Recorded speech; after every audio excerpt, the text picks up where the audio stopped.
Hello there.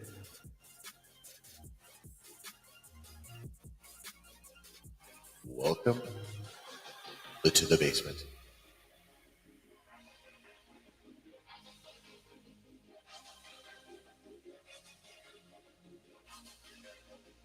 We're going to have some fun tonight. We're going to have fun going deep into AHSOKA. Pause.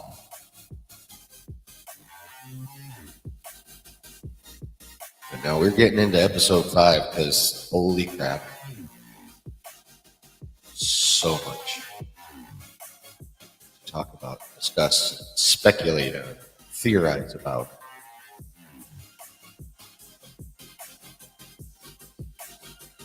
However, before we get into all of that,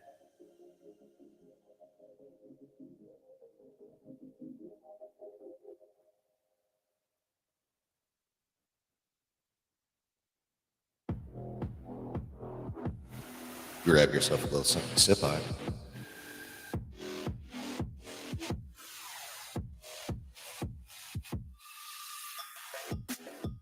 Spark yourself up a little something to smoke on.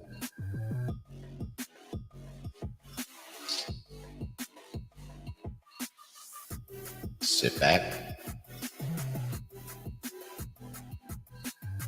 and relax.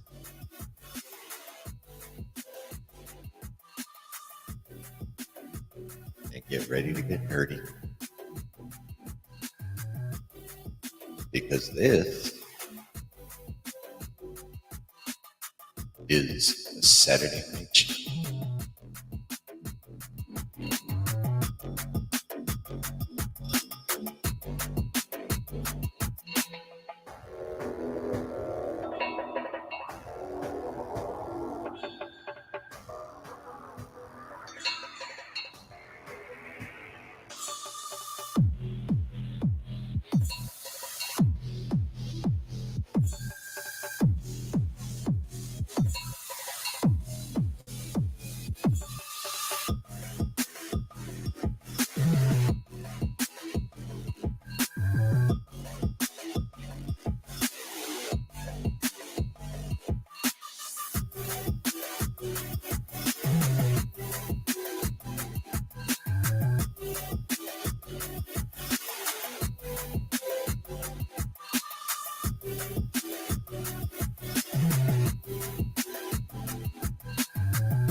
Hello there.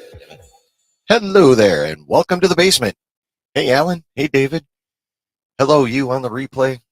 I hope everyone had a good week or however long it's been. At one point, even if you're not watching this till next week, I hope your life has been doing well. How are you gentlemen doing?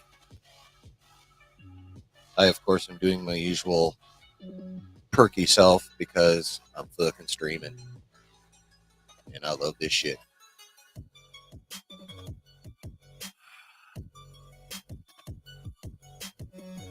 So what's happening, yo? Angry Canadian, welcome, sir.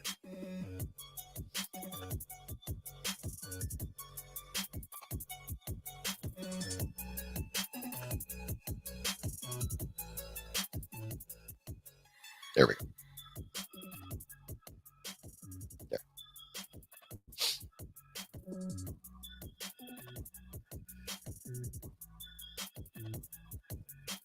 All right. Seems like everyone's doing pretty okie dokie. That's good news. Try my best to sell you this latest episode.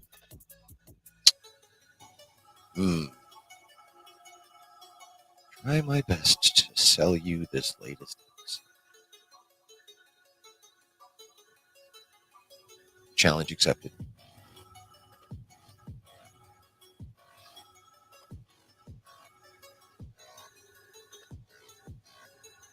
Saber Smith, welcome. Oh, dude, you're going to find out how we're doing after all that. I mean, if you've been watching, like,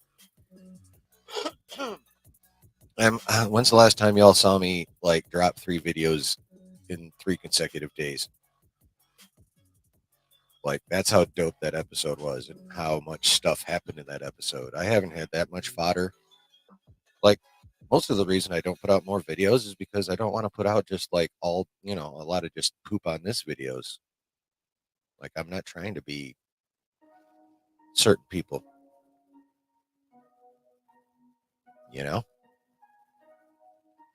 That's not what this channel is about. I mean, they've they have frequently put me in that position, but finally, I get to come on here and just be straight joyful about what I've been watching, and it is so nice.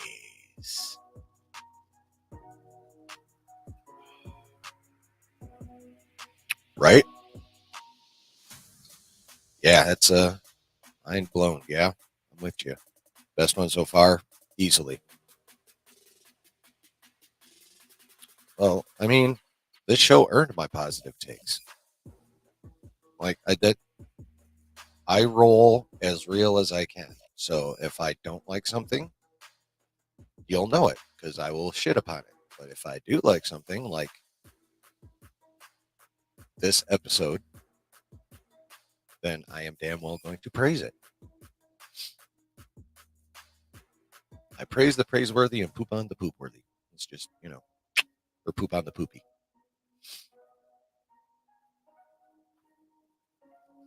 So depending on the day, I'm either a hater or a shill. Yeah.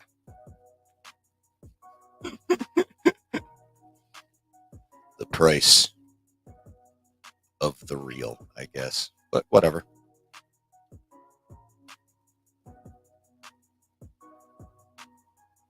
And besides, I'm right.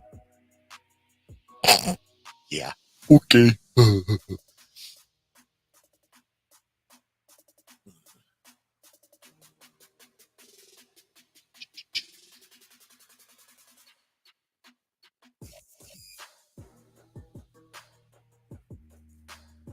Don't they, though, Canadian? Don't they? A lot of people get put into those boxes. Like, they don't even realize. That's because nuance is lost. Like, I could go on a diatribe about the lack of nuance in, like, 99.9% of everything I see on the internet. But I don't want to. At least not right now. Because we have, me, all of you there, over there in the chat, all of you who are watching the replay, I appreciate you. By the way, did everyone hit like on their way in? And that goes for you too on the replay. Is everyone in chat? Yeah, me too, Canadian. Well, I don't know about the middle so much, just the most reasonable and accurate take I can come up with.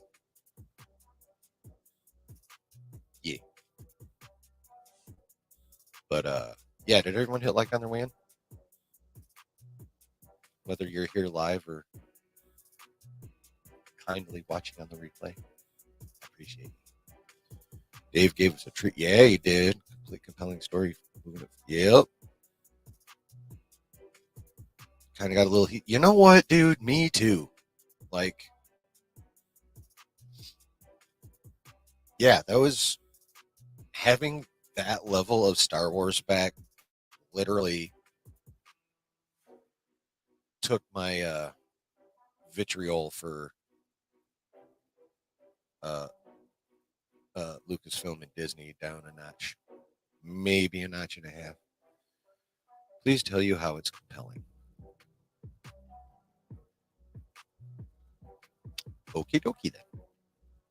I shall. Well, first of all, most of it's in the mystery of the situation. We don't know for sure that's Anakin. We don't know for sure that's the world between worlds. Um, there is Ahsoka's transformation at the end of her experience, like literal transformation, not just an outfit, not just an outfit, but in attitude. Because that was like almost the first time she smiled in 5 episodes was after she came out of the water and was actually making jokes and stuff. So there's her transformation and her. You could almost call it redemption arc, but for it would have been personal redemption rather than her redeeming herself to the world at large. Um,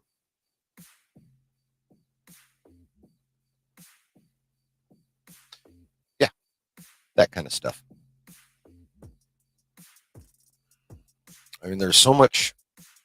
Dave made it dope enough, but also left it vague enough for us all to have, for us all to be able to speculate, throw a theory or two out there about who's what what everything is. And oh, yes, there's also the point of everything Ahsoka went through and what Anakin was trying to teach her,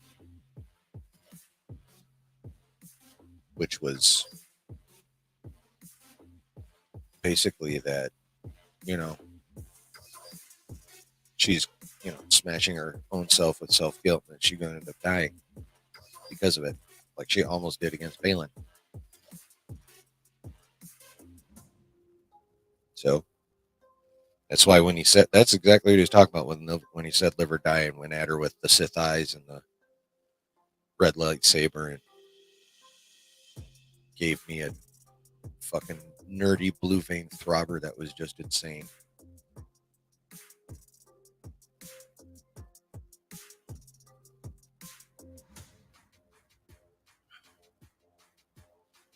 Like, I'll admit, on the surface, it's just, I mean, there's a lot of just dope shit to watch, you know? Like, the world between worlds is damn beautiful. Who doesn't love a dope ass lightsaber fight? Or in this case, several.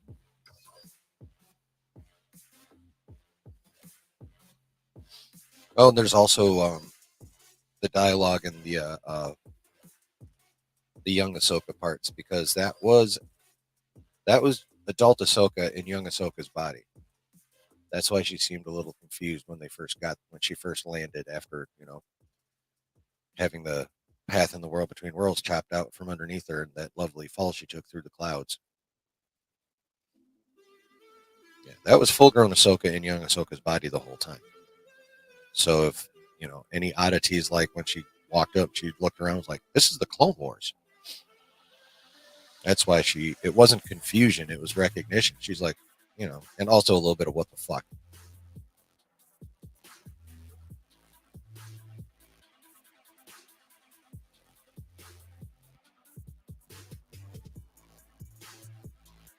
Episode 2 clones. I mean, yeah, who doesn't like flying whales, Dave. Episode 2 clones. Oh, well, you got Clone War style armor at the Siege of Mandalore. You got Phase 1 and Phase 2 armor. The first scene was like from Ryloth, which is one of the first big battles in the war. So you're basically talking within a few months of the end of Attack of the Clones, and then the Siege of Mandalore was like literally right before Order 66. So you got a good 3 years between the two.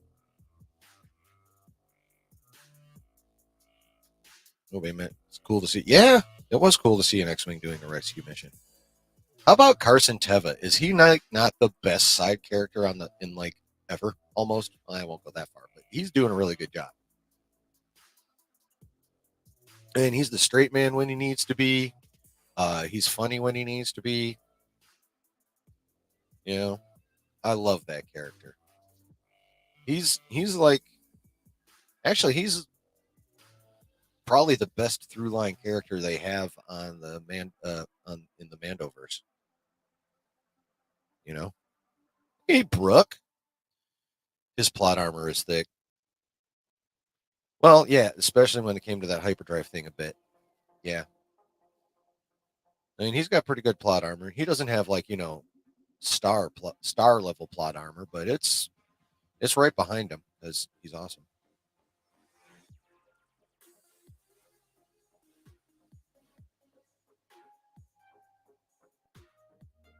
Yeah, that's going to be a good rewatch, Britt. Carson is such a chill dude. He's the best wingman ever. See, for me, it's still Goose. But he's right there, But Goose will always be the best wingman ever. Well, actually, no, he's not a wingman. He's a co-pilot. Or not a co-pilot, but a Rio. Yeah, Carson might be the best wingman ever.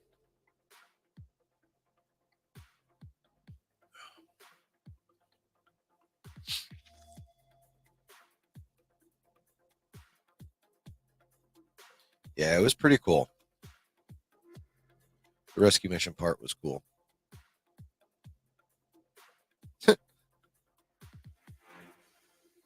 Carson Teva. How much longer are you going to be doing this? What do you mean we're going back out? Jason's father was Kanan Jarrus, a Jedi. Oh, okay. Well, let's go then. Fucking Carson Teva. Kanan Jarrus, the Jedi from Rebels.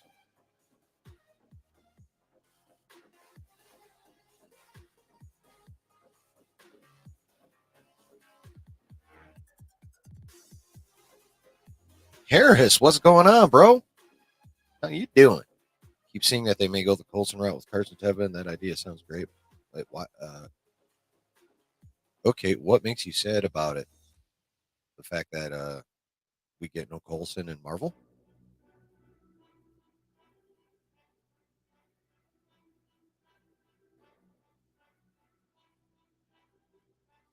Imagine getting right. Yeah, that was so awesome. He was actually, I think, more Vader there than he was at the end of Revenge of the Sith on Mustafar. I got that feeling from that shit.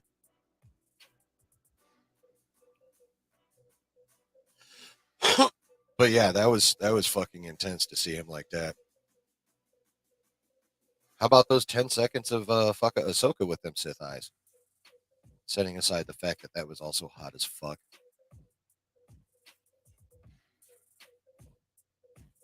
Oh yeah, that would be. I would be highly upset if they actually followed his arc completely. But yeah, that's the perfect analogy though. Carson Teva is the Star Wars agent Philip Coulson.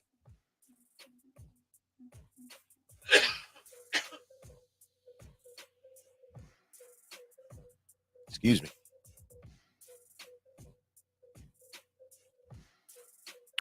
Yeah, that would upset me a pretty good amount. But yeah, in the meantime, him being the Star Wars Coulson, I love it. I fucking love it.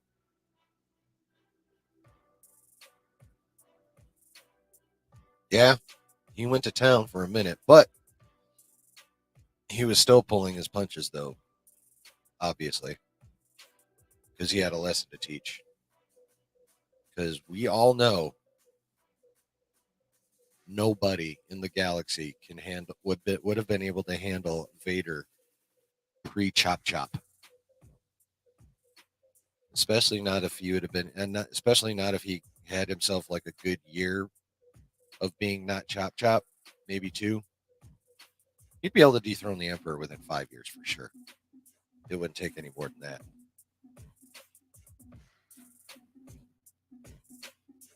Take a world between worlds and give him his own agency.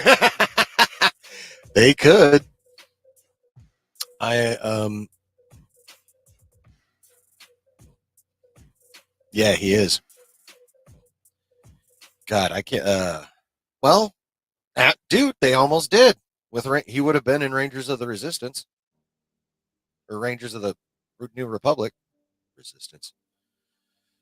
Excuse me 1 second. I have to go slap myself silly for saying that.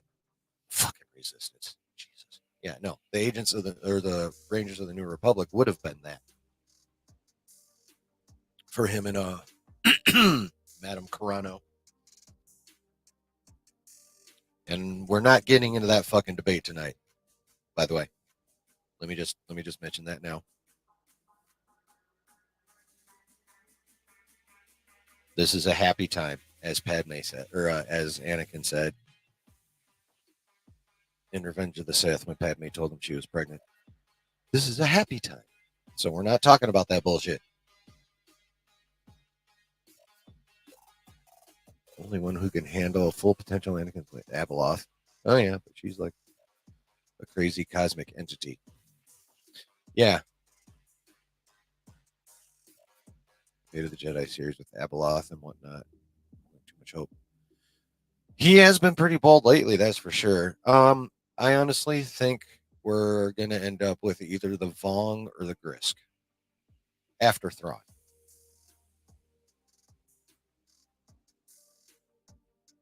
Yeah, like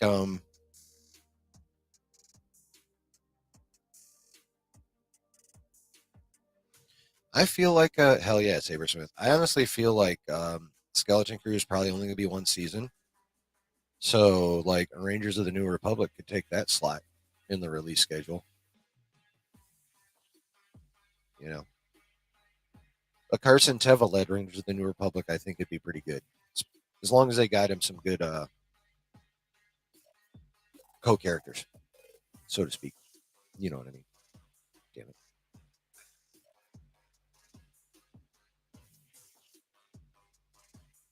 But yeah, I would love to see a Carson Teva led Rangers of the New Republic show. That'd be fucking sick, yo.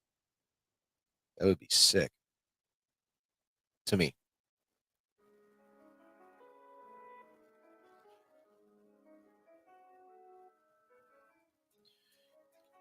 Wonder if they did decide to go the route with the Yuzan Vong and or Grisk, would they do animated first then live action or jump straight into live action? I feel like they would go right into live action with that because it would either I feel like they would actually have to be like at least introduced, maybe not necessarily in our galaxy, but like, say say at the end of the Filoni movie, they defeat Thrawn, but they don't kill him, typical New Republic style. Um, and then when they finally have him in custody, he's like, he tells him it's like, I'm not the real threat. I was just trying to protect this galaxy from the real threat. And they're like, who the hell are you talking about? And right when he's about to say the name, it flashes to whoever it is, like either the Vong or the Grisk, without telling us exactly who it is, but giving us like a kick-ass visual of whatever the fuck those critters look like. I haven't looked them up yet. It's kind of how I see that going. Kind of Marvel style almost, but you know how they did Kang at the end of Avengers? Kang. Then I almost said Thrawn. Thanos at the end of Avengers.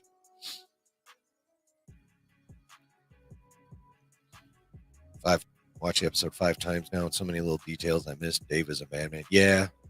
See, I'm no good at those Easter egg hunts. I watch heavy spoilers for that shit. I let other people do that work for me. Not even going to lie about it. Not even going to lie about it.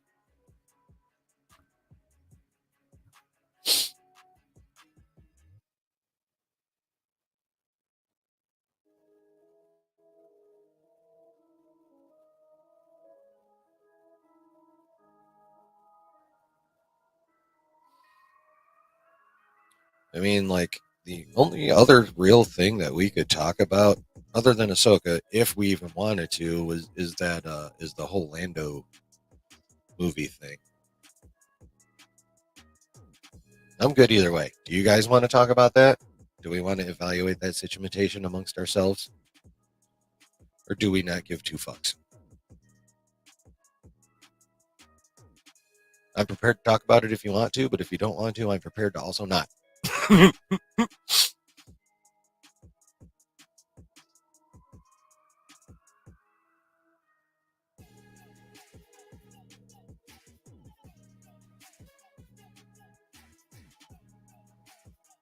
Yeah, sound design was on point. Fucking Kevin Kiner, dude.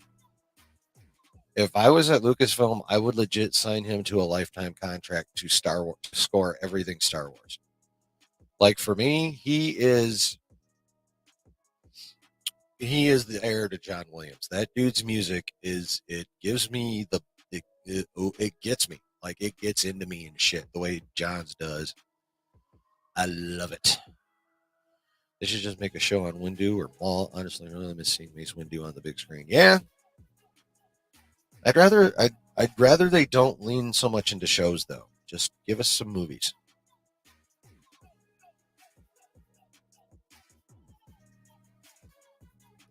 Like I know more. I know. Well, obviously they probably shouldn't even be fucking around with Lando in the first place. But I personally am glad that they're doing it as a movie and not a show.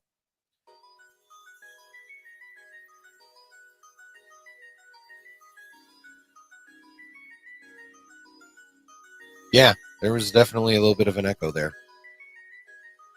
Definitely more so when they came back from the flashbacks, because that was when he was letting it rage.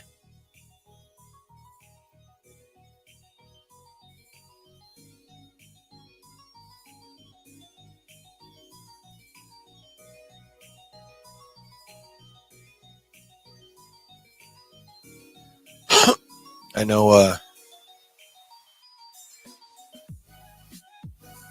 I know we all pretty much love the episode, so I'm just going to pick some details out of it for us to cogitate upon, and we'll get. Don't worry, we're going to get to some speculation.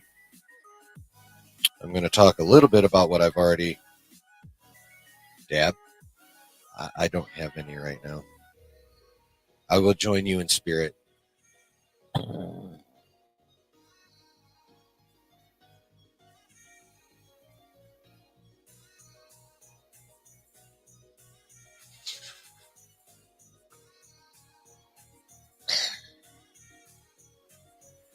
There, done.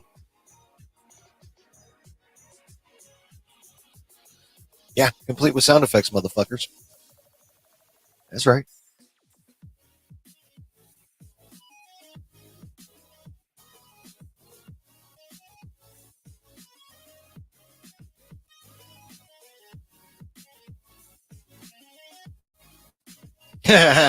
Yeah, exactly. Hell, I'd settle for a Razzie. At least my name would be out there. Yeah, no. Thanks, Harris. All right, question number one. Do we think Hera actually heard the saber fight that Jason was hearing?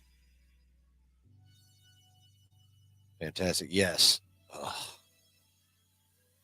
Like as far as I could tell, like Dave nailed every last little fucking detail that mattered.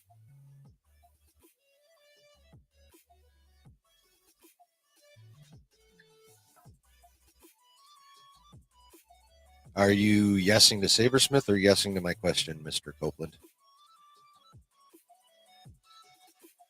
Think Jason kind of allowed her to peek into what he was hearing using the Force? That's definitely a possibility.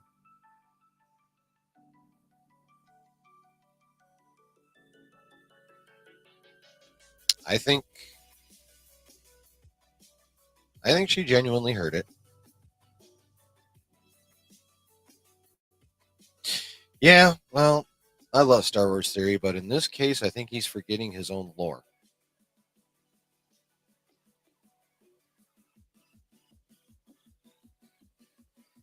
which is surprising. But I mean, George has said multiple times that the Force is in everybody, and everyone has the potential to tap into it with enough concentration and training.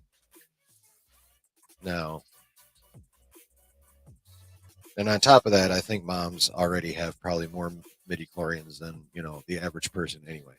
So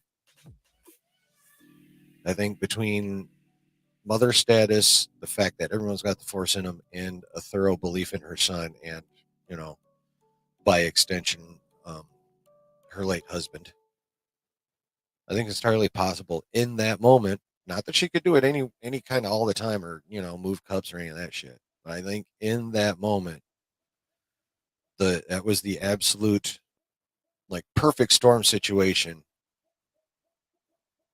for her to be able to tap into the Force and hear what her son was hearing. It's definitely not something she's going to be able to do all the time. And there's definitely going to be no telekinesis or anything like that. Kanan appeared to Hera in Rebels, so maybe she's a little sensitive.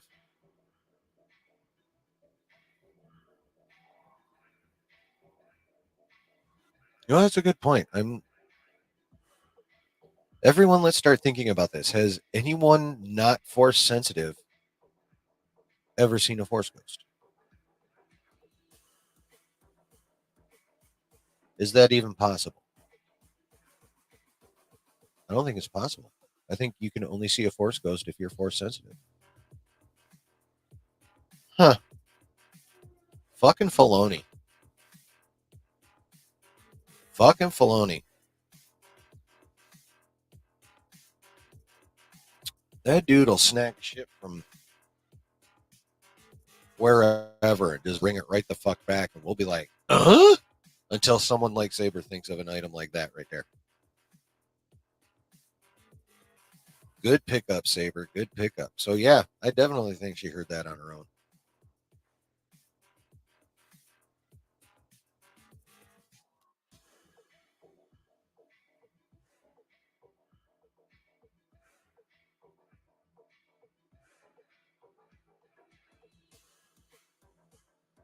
Right. Well, isn't that a fact in your favor?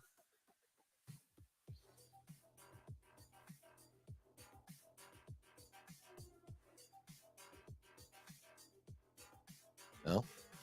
If Hera's the only one, then maybe she actually is just the teensiest bit more Force sensitive than the average bear.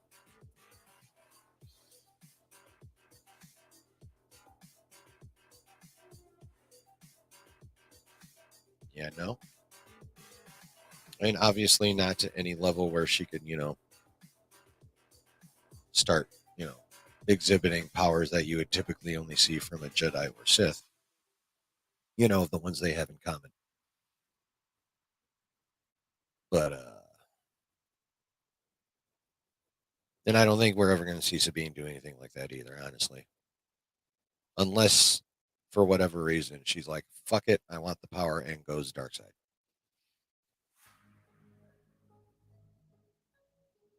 Oh, you outie?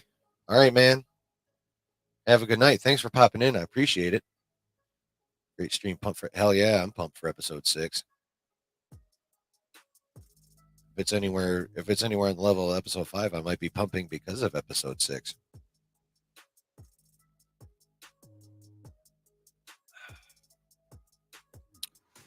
See you, Harris.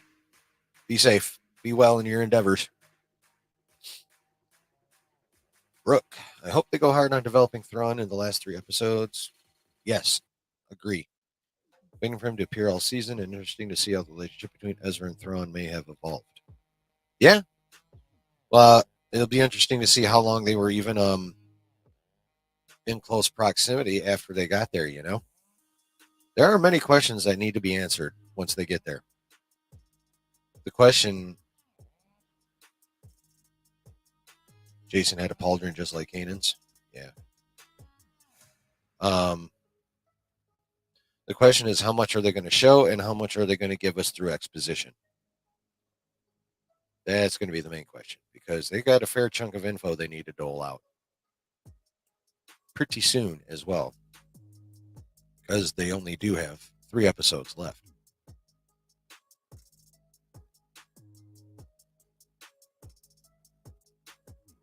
Which, if they continue with this, 40 to 45 minute average, you're looking at what? 2 hours and 15 minutes of content left. So they got a movie left. They can get some shit done. They essentially have a movie left.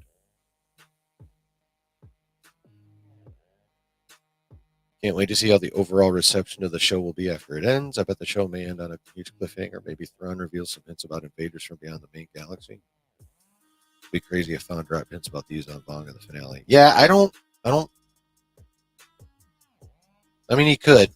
I can see a situation where he might want to throw that out already, but honestly, I don't think we're going to get. We might get intimations, here and there, but I don't think he will get any actual detail until they beat him in Filoni's movie, and then I think he's going to set that shit up like big time at that point.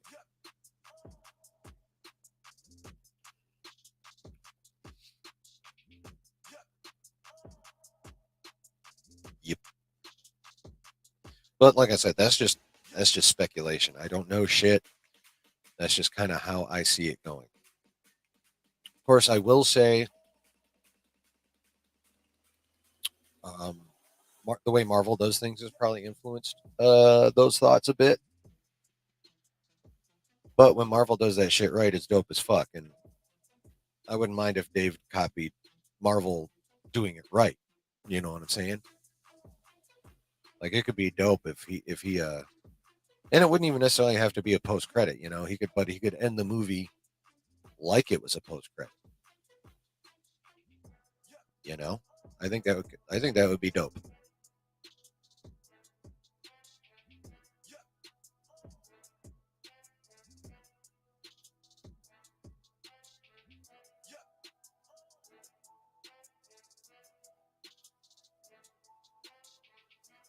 What do you guys think? Literally at the beginning of the episode, when they started off with, well, basically they start off outside the world between worlds after leaving us in it at the end of episode 4. What do you guys think about them starting the show that way? Like it, dislike it, surprised, not surprised, don't give a fuck.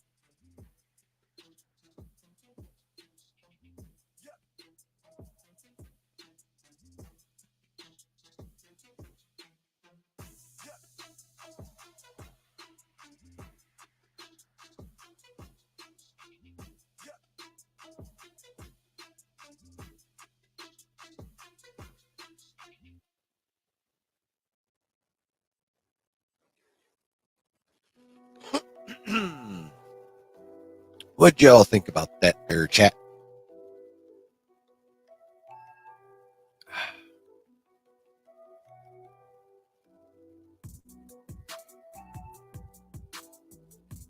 Would have liked it to start right where we left off in episode 4 with the world between worlds scene, but overall no problem with the way they started the episode.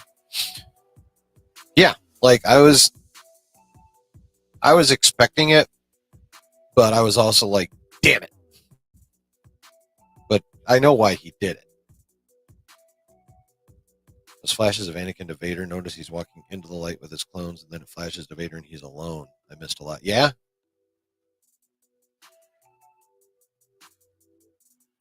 Yeah. Yeah. I mean, that was. I think that was just the one flash in that scene, and I think we got what 2 or 3 when he followed Ahsoka back into the world between worlds. I think we got a couple good flashes of Vader, as we're used to seeing him. Suit Vader.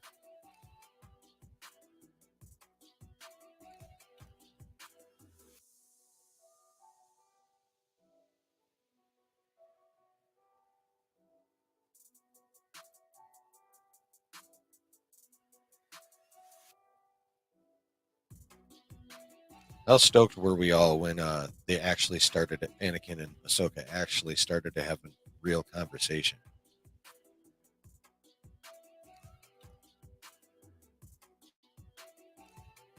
Anakin. Hayden Christensen fucking killed it in this episode. Like, fucking killed it.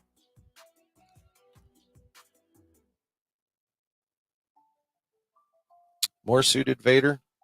That would have been cool, but I very much understand why Dave did not go that route. And honestly, I was very much happy to see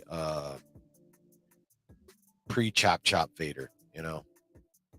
And actually, at least for me, a better version of him than what we got in Revenge of the Sith. Yeah.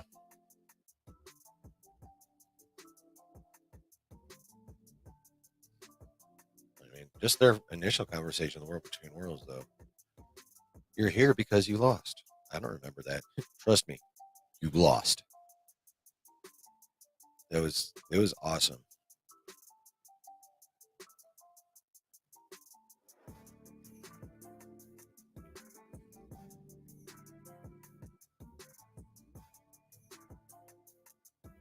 And then when the real lessening began, when he chopped the path out from under her, and as she fell through the clouds, she turned into young AHSOKA, but still full-grown AHSOKA's mind.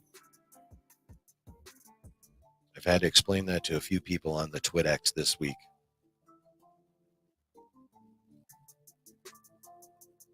But, you know, as someone who's almost 50, I feel it's my duty to educate.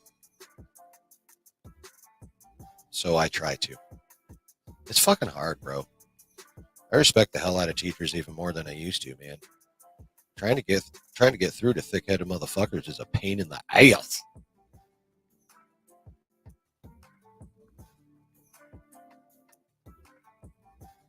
Yeah, how about Ariana Greenblatt, man? Young AHSOKA killed it.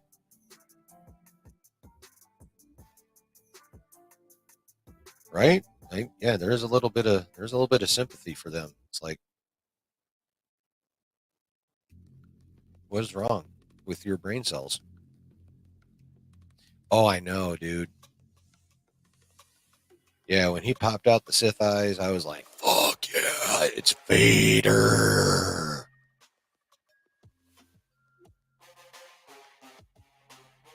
Yeah, Ariana Greenblatt's voice was very similar to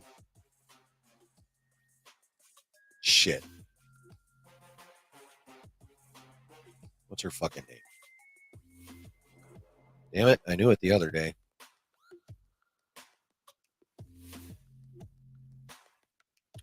Ashley Eckstein. Yeah, she did sound a bit familiar there, or a bit familiar. Jesus Christ. Yep, Ashley Eckstein. Yeah, she did sound a bit like Ashley Eckstein in some of her speech, for sure. I caught it. I was like, damn, that's dope. Hey, Donna, how are you tonight?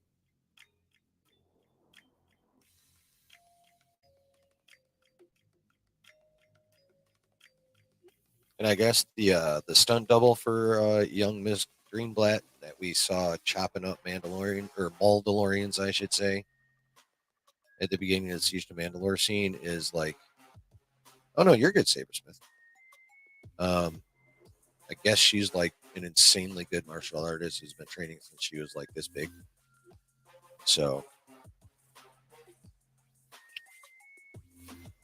yeah, that's why her chop chop looked that good. All right, the framing of the lightsaber fights. Vader always being larger, almost towering over. So yes, yeah. Star Wars is. I don't know if I go so far as to say silhouettes, but it's very conscious of its proportions and making a statement with them for sure. Actually, you know what? I no, I do see what you're getting at with the silhouettes thing. Because yeah, no, I get what you. Yeah, I get that. Hanging with your daughter. Sorry. Hey, family at first, always, Donna.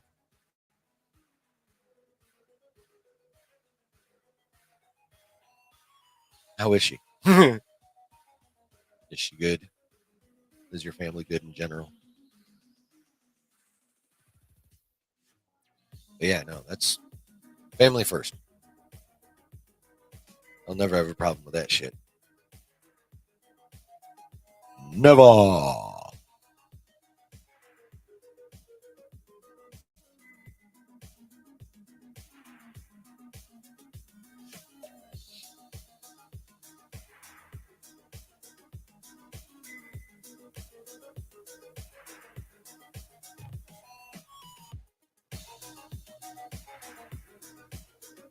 Yeah, those the flashback scenes were absolutely killer.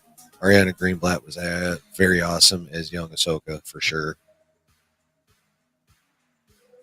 It was cool to hear Morrison's voice again. It was cool to see Rex again, sort of. It was cool to see Rex's armor again. Oh, speaking of, it was cool to see Hayden Christensen in Clone Wars armor. How dope was that?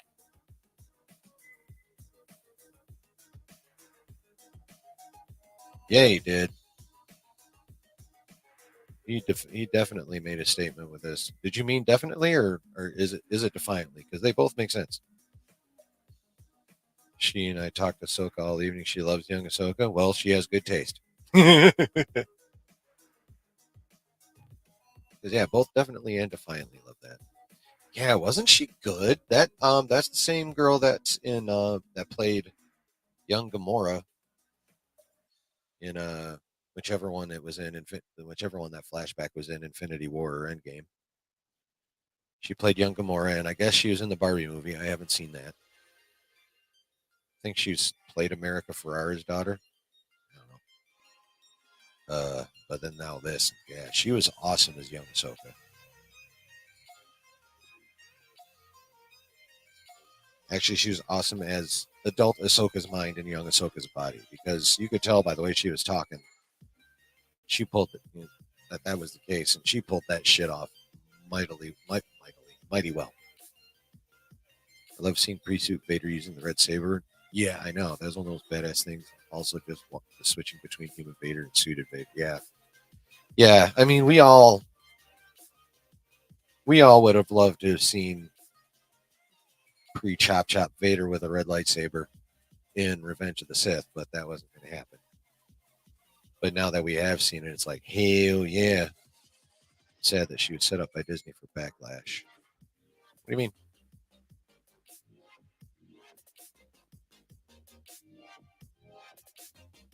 I think they, I think Dave did as good a job with her as he possibly could have. It's not like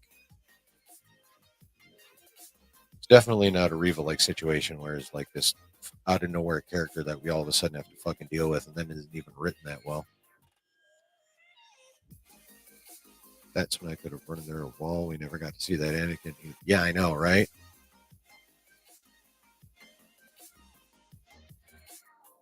I'll run through a wall. Yeah. Revenge of the Sith video game. There's an alternate scene where Anakin beats Obi. Oh yeah, yeah. I've seen. I think I've seen a clip of the Anakin beating Obi-Wan part where he actually makes that leap and sticks him.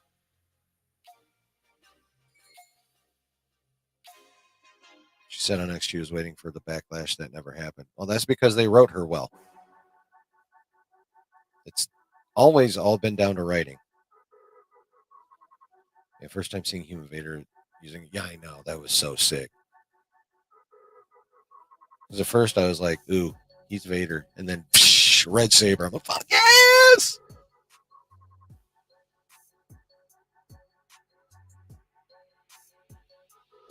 Yeah, I mean, Vader in the suit is obviously a scary motherfucker.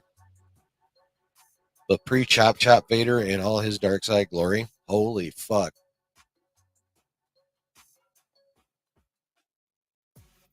I'm like, nope, I'm out. I'm gone. I'm as gone as I can get. I'm as gone as he will allow me to get. If he'll allow me to run, I'm running for sure.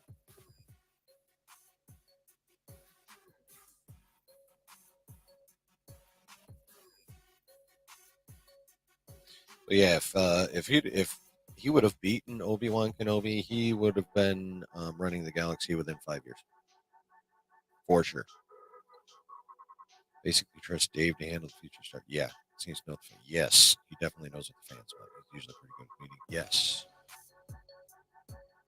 yes, and now that he's starting to get good at live action too, man, there's no reason for him not to be in control of both of all of it now. You like the Ahsoka storyline? Have issues with Hera and the kids storyline? What would those be? What's wrong with the Hera and the kids storyline? Hayden's acting was so good. Best of yes, yeah, like that. His acting, I really hated it in Attack of the Clones. I got to be real. I absolutely hated how he played it. I know that's how George wanted him to be a whiny bitch because that's how Luke started, and I get it, but I fucking hated it. He was a bit better in Revenge of the Sith, but yeah, now that he's nice and seasoned, he fucking killed that. He was so damn good. It's good to see Hayden get yes. Well, he was getting some love when he came back for Kenobi, that's for sure.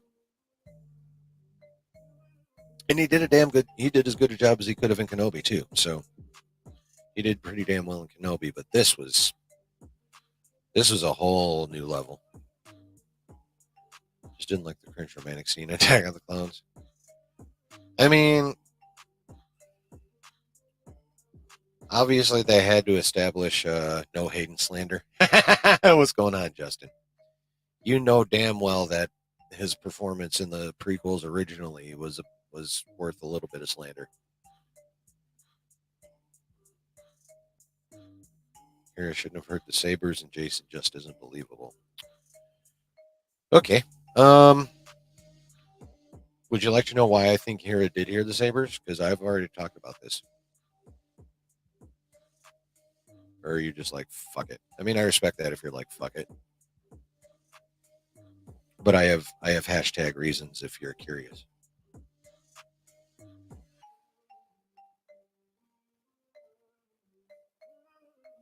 How you doing, Justin? What's going on, man? Thanks for coming in. By the way, has everyone that's come in the last few hit the like button? Okay. So first reason.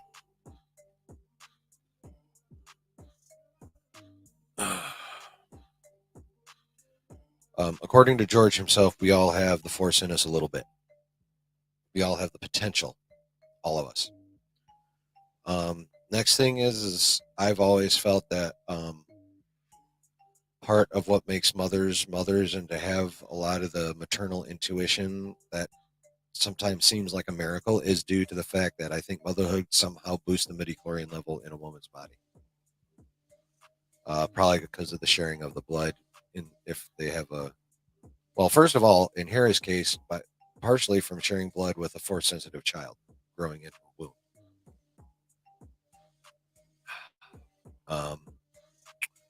And then again, just in general, whether a woman gives birth to a force-sensitive child or not, I believe the process of becoming a mother somehow boosts the midichlorian count in her body naturally, in order to aid her in motherhood. You know, all the miracle. How the hell did you know your kid was doing that? Moments, I think, come from that, or at least would come from that in the Star Wars galaxy. And then in that specific situation, and mind you, this is limited to a specific situation like this. I believe the combination of what I talked about, first the George and then the motherhood, and then when you add in her total belief in her son, and the fact that it was ultimately a very quiet setting where she could really, really get into it and concentrate.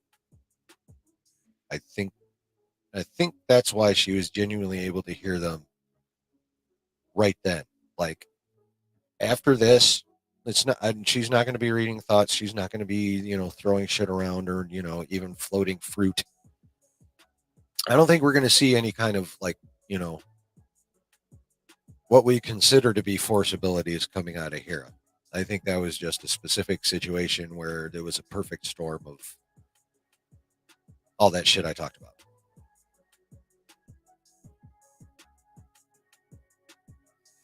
Oh yeah, no, I get he's supposed to be an awkward kid. George basically treated him in Attack of the Clones like he treated Luke in A New Hope, and I get that. But I just think Mark Hamill was better being a whiny bitch than Hayden Christensen was, in 2001, 2003. When the fuck did that come out? Yeah, no, 2002.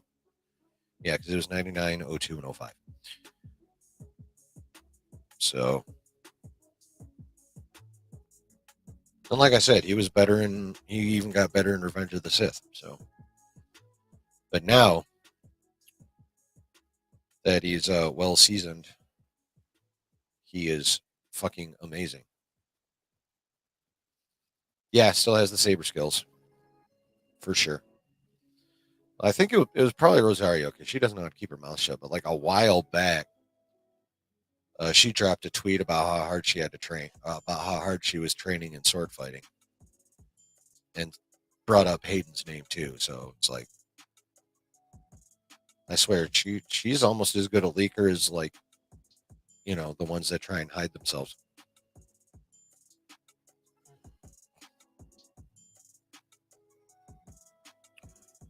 Oh, there's plenty of funny memes that are like also highly insulting. He is so incredible in that episode. Attack of the Clones is the most underrated Star Wars film.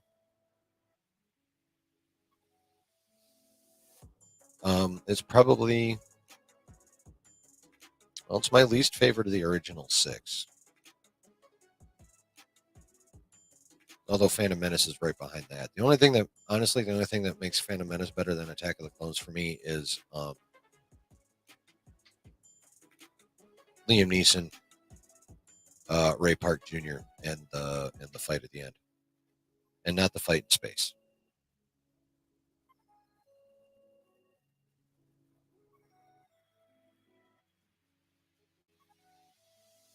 The three-way saber battle with Maul, Qui-Gon, and a young Obi-Wan.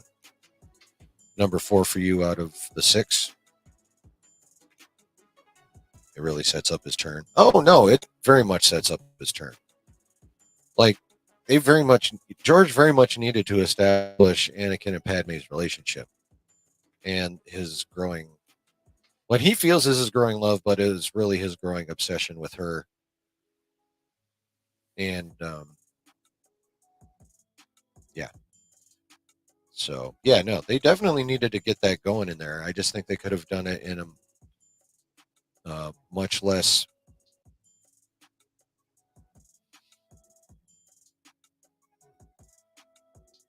I guess, soap opera way, even though that's still not even the right way to describe it.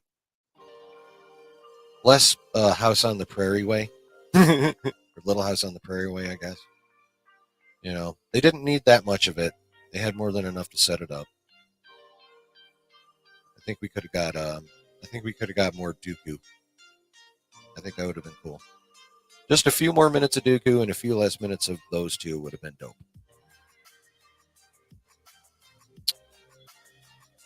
Mostly just love the Dooku fight scene in episode 2.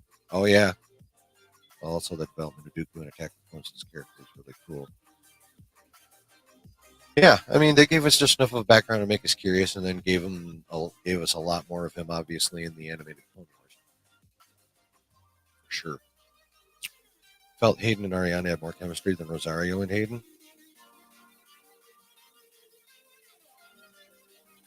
I can see that. Although there was a lot more fighting with Hayden and Rosario than talking. But yeah, I can totally see that. I can get down with that. I mean, Ariana Greenblatt's just a damn fine little actress. That's just all there is to it. So definitely love to see more Dooku and Attack. Yes. Yeah, he definitely, when they brought him in, I was like, oh, cool. Yoda versus Dooku fight scene was, ah, yeah. When I saw Yoda come in, I was like, is he gonna? Because I was in the theater. Like, is he gonna? Is he gonna? Is he gonna? And then he whipped his little green saber out, and I'm like, fuck yeah, here we go. I was so excited when I got to see Yoda finally fight. That was so awesome. But yeah, fucking, what's his damn name? Christopher Lee was actually a real life fucking badass. Like, he was extremely well trained, like military well trained swordsman. Like, that motherfucker could kill you quick and kill you quiet if he really wanted to. He whipped his little green lightsaber out, man.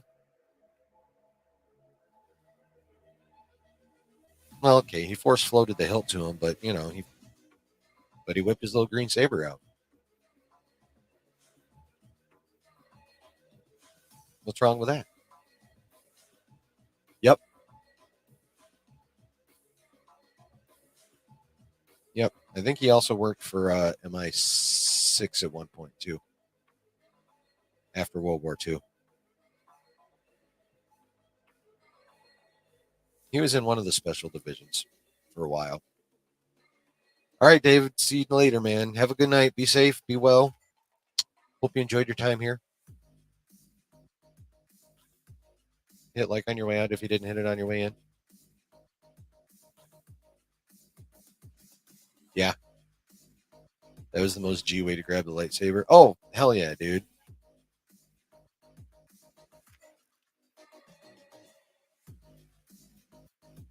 Like, for reals, all Jedi should just wear their hilt on their opposite dominant hand hip, or I should say the opposite hip from their dominant hand, and then just, whoosh.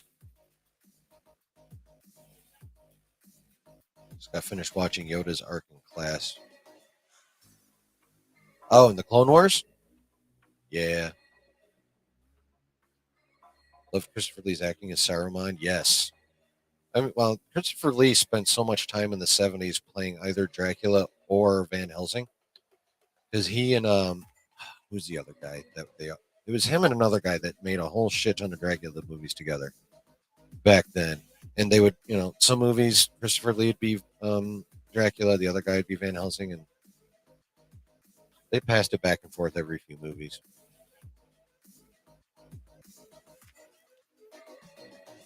Oh, yeah.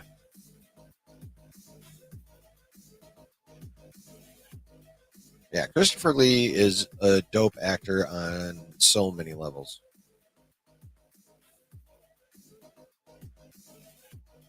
And that speaking voice of his is also like up there on the list of like, that speaking voice, and just awesome to listen to speaking voice.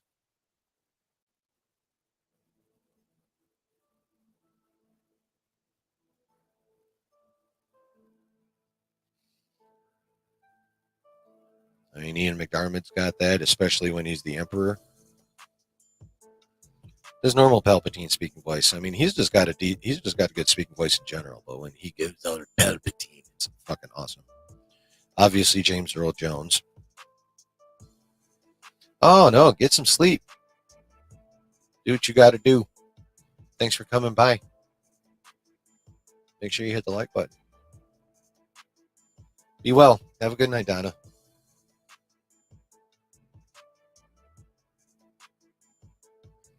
But oh yeah, no. Christopher Lee has had just a varied acting career as he had a military slash special service career. The dude has lived a fucking life. That is for sure.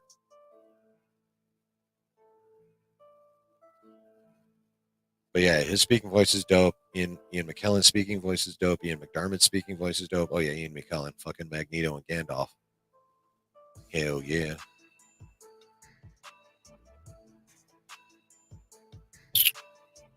James Earl Jones, obviously. I mean, he's the voice of the most iconic villain of all time, Darth Vader, in the suit. I mean, there's no competing with that. Who was it? My Time to Shine put up who's the most iconic villain of all time? It was Vader, Heath Ledger's Joker. Fuck, who are the other two? Voldemort.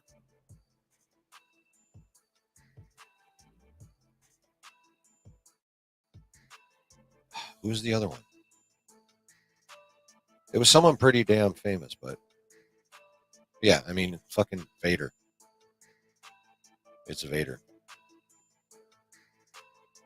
Like, he's referred to in all of pop culture, not just nerd culture, all of pop culture. He's referred to in some fashion or another. Music, art, whatever.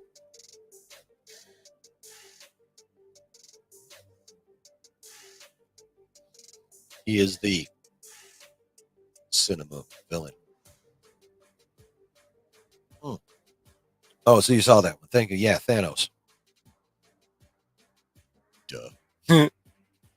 Duh.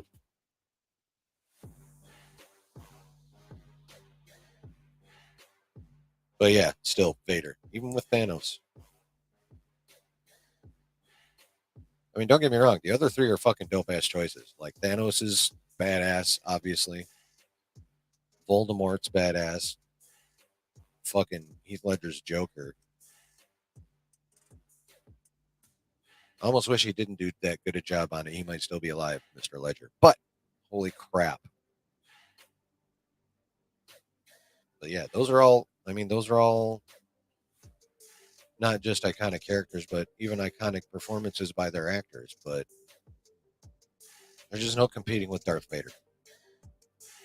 Sorry.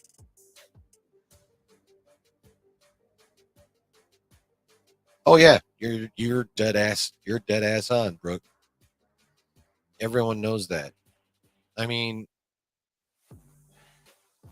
I am your father.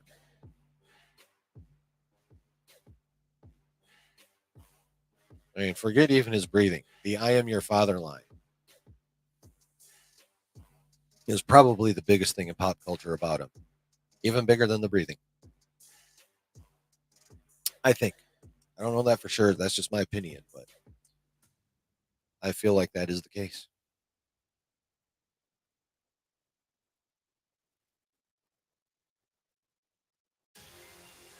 Okay. I was about to get upset. Thought that music fucked up on me. I was about to be like, but it didn't happen, so I'm happy.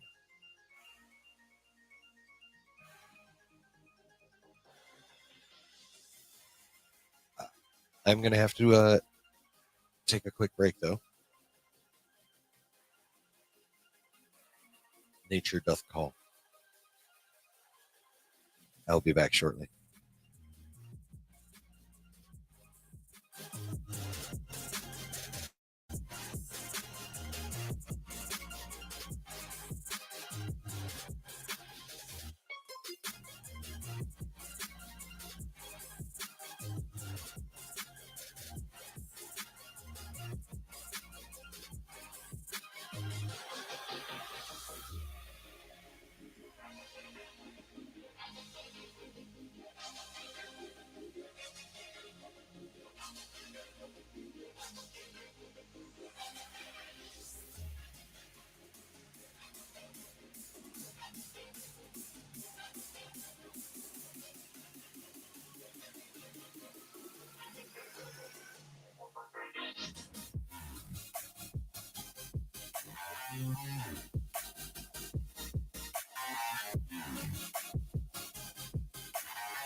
I'm back.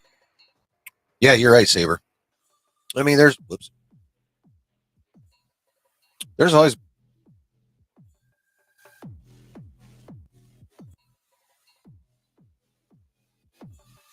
All right, yeah, there we go. There's always been religious undertones in Star Wars. Not necessarily all Christian. Like, we're talking world religions here. A lot of Eastern stuff, actually. Definitely more so than Western, but yeah. Yeah, a lot of people went with Pinocchio rather than Jonah. I'm a preacher's kid, so I was with you. I went Jonah. But yeah, there's definitely religious undertones in Star Wars. Faux show. Faux show. So, how obvious was it to y'all when Ahsoka woke up that she, other than setting the clothing aside, how obvious was it that Ahsoka had become Ahsoka the White now? Yes, a lot of Japanese influence, a lot of Hindu influence too, which Josh over at Den of Nerds has been kind enough to point out.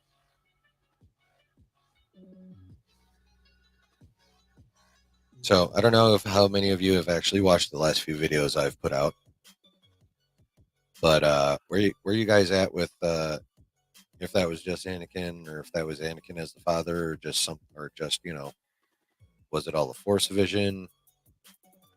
What do you guys think?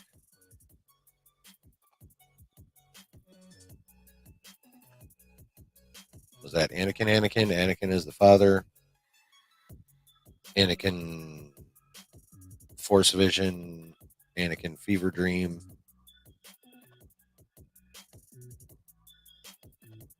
Then I suppose by extension the whole thing. But yeah.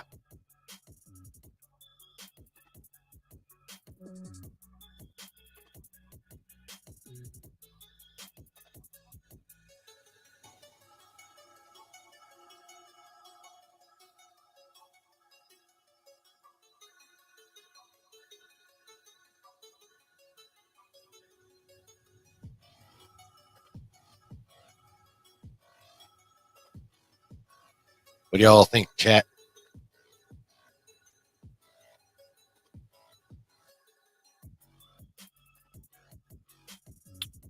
Justin, very obvious. Her mood was so different. I think it's Anakin as the father and pulled her into the world between worlds. Yeah, that's where I'm at. Ahsoka, the name was a famous Indian king. Yep. Also, yeah, I feel like in the scene, Anakin's transcended becoming the father after his death. Yeah, that's where I'm at with it too.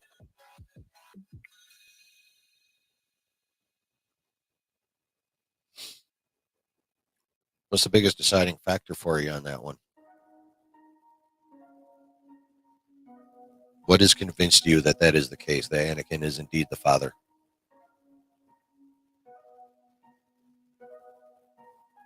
Tender me your thoughts.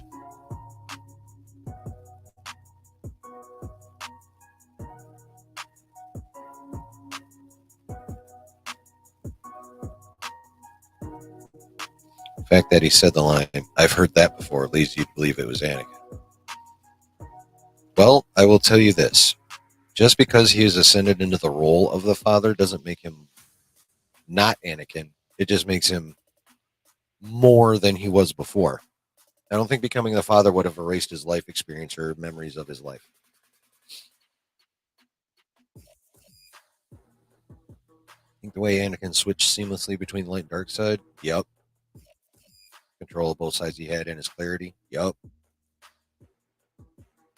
I agree with both of those. The clarity part's a good call too, because if he's not in control, he'd be just as off the wall as he was in 2 and 3. You know, that's when he was not under control.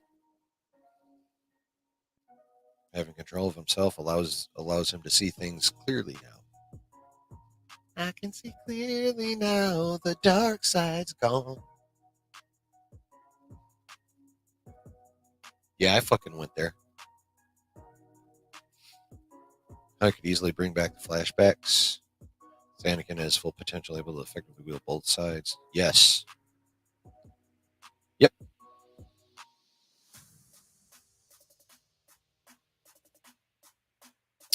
I do agree.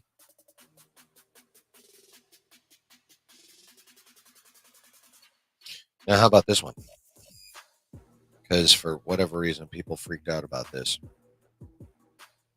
Did Ahsoka win, or did Anakin let her in order to teach?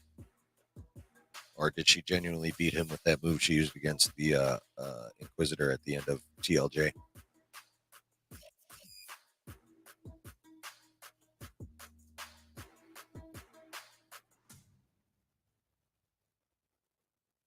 He really knew who he was, which he really didn't in the prequels. Yeah, that is for sure.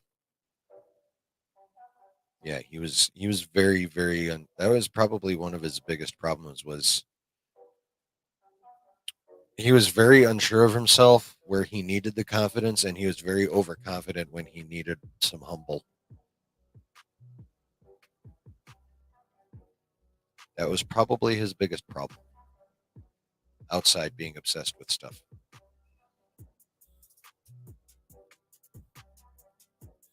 And I would say he did love Padme, but I would say he was more obsessed with her than I would say the obsession outweighed the love. I think there was both, but I think the obsession outweighed the love.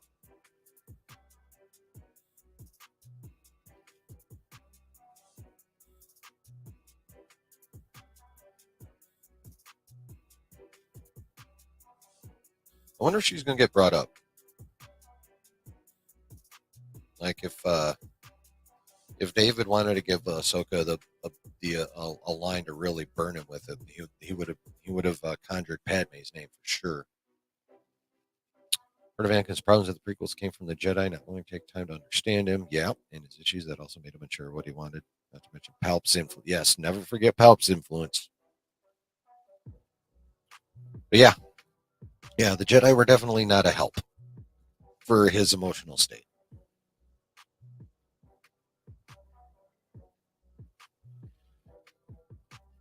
That is for sure. And of course, yes.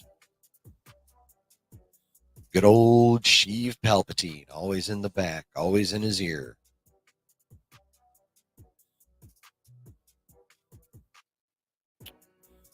Cajoling, complimenting,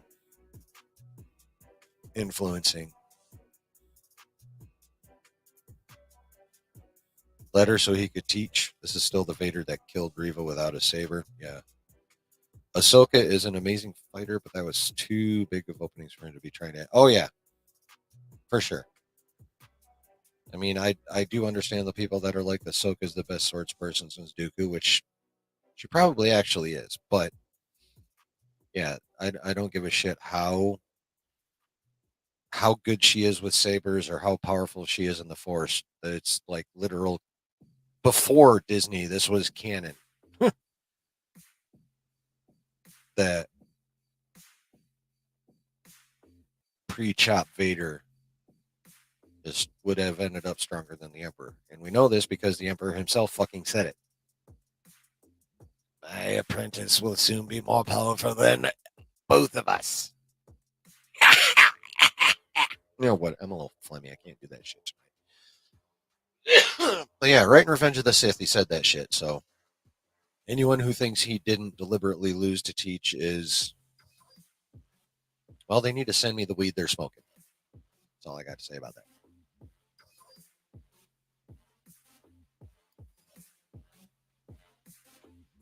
I mean, fucking full power Vader.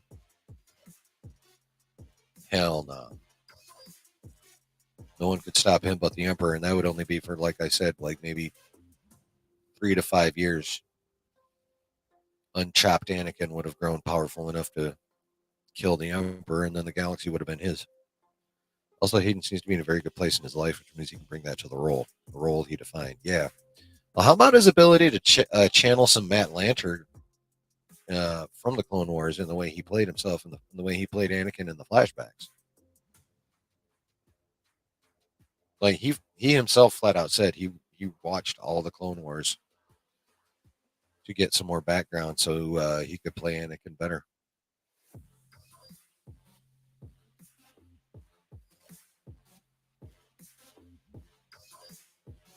I thought that was pretty fucking cool. Especially since, for the most part, at least till now, I always liked Matt Lanter better. He mixed all Anakins together perfectly. Yes, I do agree. I do agree. So, since we're all agreed that Anakin's the father, does that mean we all agree that Ahsoka is the daughter?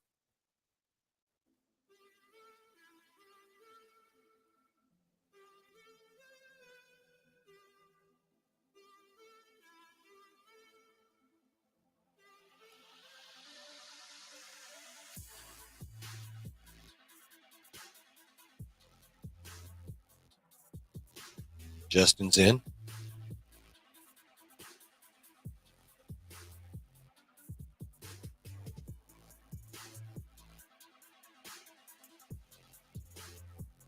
Saber. He's just going to say he watched all the Clone Wars. Great, great minds think alike, for sure.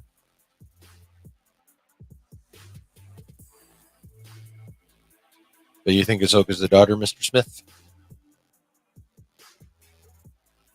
Mr. Anderson.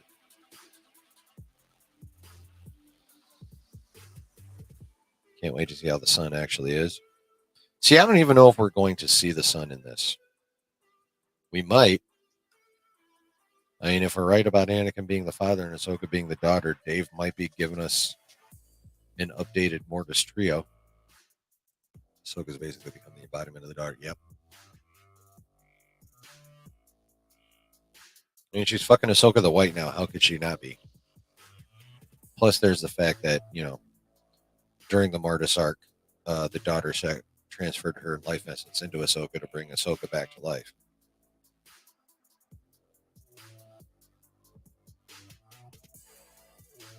How many times has Dave killed her and brought her back to life? Just the two? The Mortis arc and then Malachor? Well, now this third one too, basically.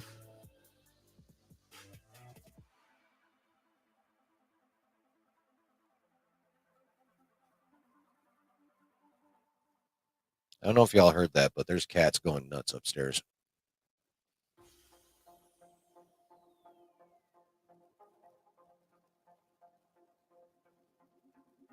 But yeah, if they bring the son into this now that he's potentially given us the father and the daughter, that's gonna be sick. By the way, I made a video about that. Which if you've already watched, share out, and if you haven't watched it, watch it. And then share it out. Pretty please. Still on the fence with Anakin being the father?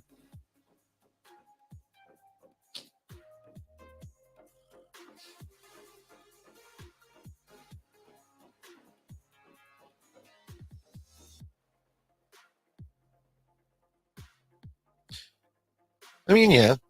I mean, I'm not guaranteeing it. I mean, the way Dave wrote all this shit in this episode, it's all open to multiple interpretations. I just personally think him being the father makes the most sense. It makes more sense than him being just him or being a vision of or dream of some kind.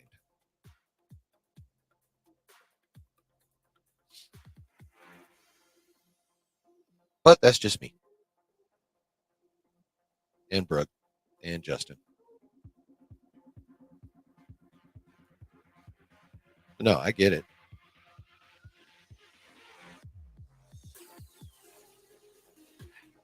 Goddamn cat hair.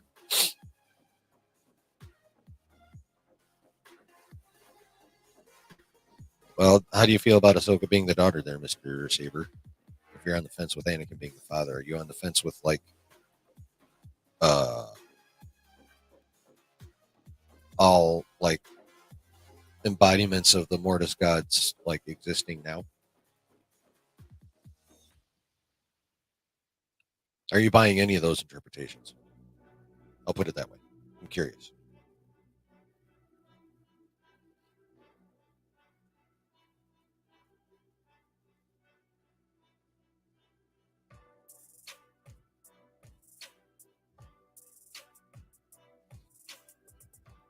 And also, one's in the chat if you have watched my video about the sun. Because if you haven't, I don't want to give too much away because I want you to watch it.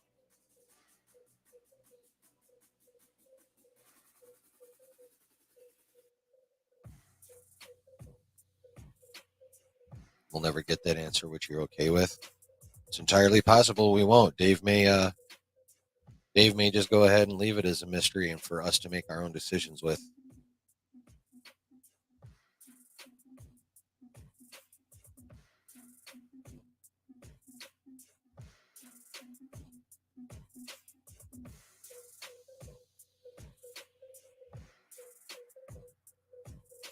Yeah, I mean, it also wouldn't surprise me if we didn't get that answer. He could never give us that answer, just like we'll never know anything about Yoda species. Right?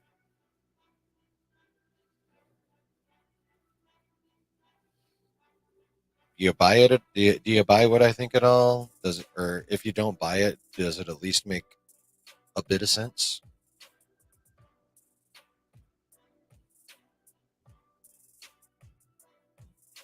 Whether or not you come to the same conclusion, do I at least present a mildly compelling argument?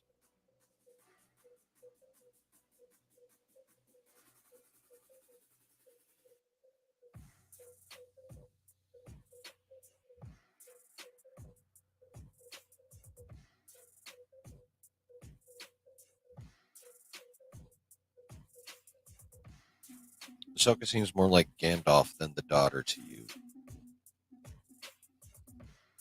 Yeah, I mean the transformation is similar. That is for damn sure. You know, they both apparently died, and when they came back, were transformed in some manner or another. And part of that transformation involved all white outfits.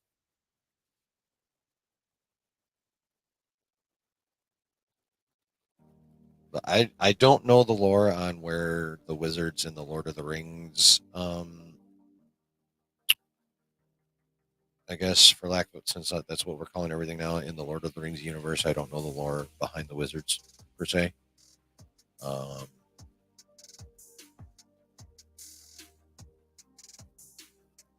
but what I will say is that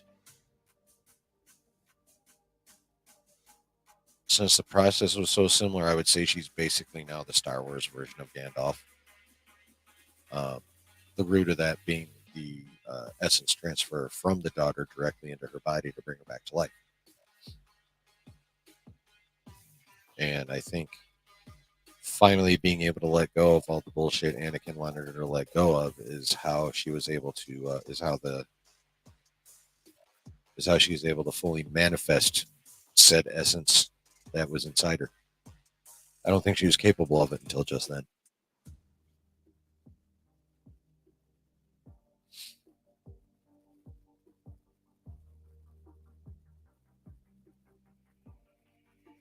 Those are my feelings.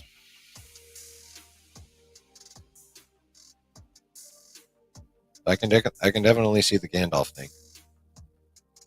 Oh, show.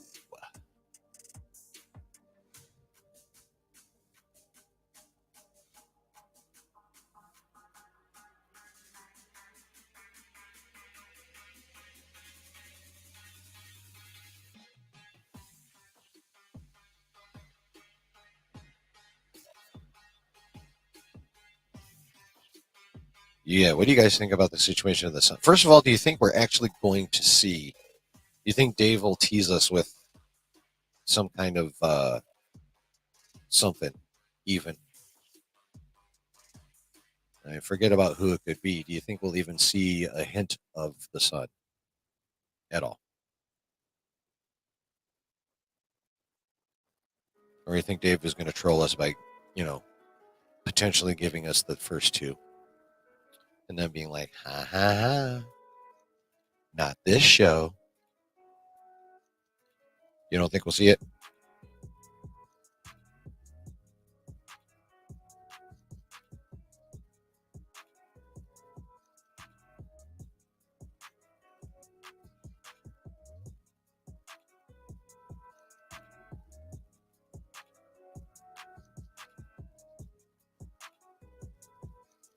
Anybody else in the class?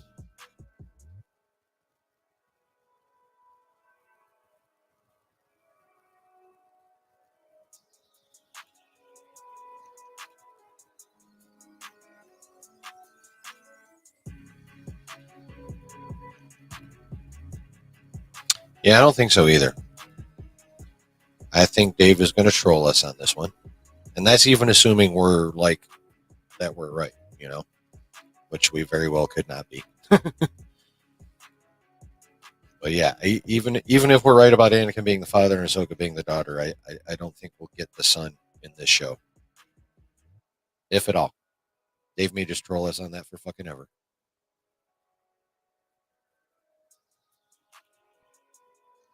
If we do get the son, who would you want it to be? Who you think it'll be, if you even think it'll be anybody. Oh yeah, for sure. Speculating about, if we don't see him this season, speculating about him in the future is going to be very much fun.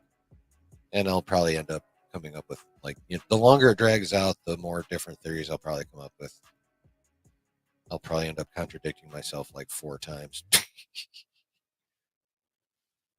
But who would you want it to be if we get the son? Whether or not it happens in the show, just just say Dave will give us the son at some point. Who do you want it to be?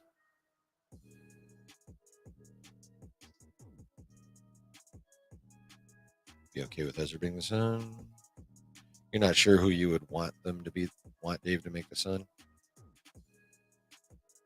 It is kind of a hard choice.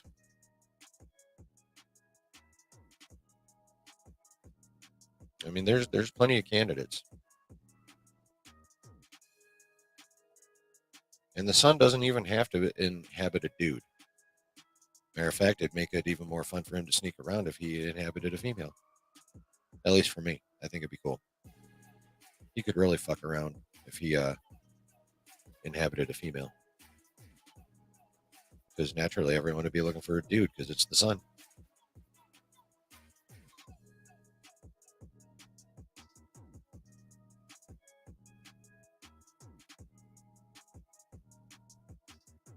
I mean, Ezra's a good candidate.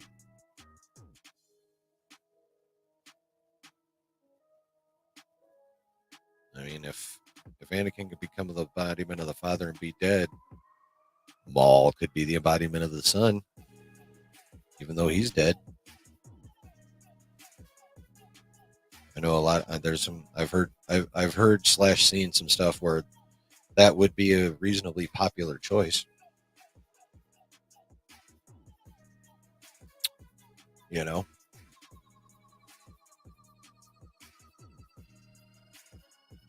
depending on circumstances, I think it could end up being Balin. I still want to see / find out more about that Enoch character that's supposedly Thrawn's gold mask bodyguard. Like, none of the scoopers / leakers or whatever that I follow has said shit about that guy. Nothing. Not since they first mentioned him like a while ago. And, he's Thrawn's bodyguard and he wears a gold mask. That's it. That's all we fucking know. Okay, we've gotten all the emotional hard stuff out of the way. Now bring on Thrawn. Yeah, yep, I'm with you. Let's go. Although I think we're going to get the same treatment we've got in the rest of the Disney Plus shows. We'll get them the last 2 episodes. Well, maybe not the rest of the Disney Plus shows, but at least the Mandalorian. Excuse me. But like every season of The Mandalorian, we never saw fucking Gideon until episodes 7 and 8. So I have a feeling that's going to be the case here. Although, no. Hey, we could get him next episode. I would love it if we got him next episode. But I think we're going to get more Mandalorian style, and I think we're not going to see him till episode 7. All of me, sadly, is the only one that makes sense, says Justin. I mean, that's cool. I get it. I was just throwing my theory out there because, it was just fun to speculate on. But yeah, I can totally see it being Maul. And I would be fucking thrilled if it did end up being Maul. But I also kind of like my theory. I just like my theory too. But yeah, no, Maul makes total sense. And it would be badass to have him back. Especially since the most recent thing we've seen him in was that little bit of a tease we got in the Han Solo movie.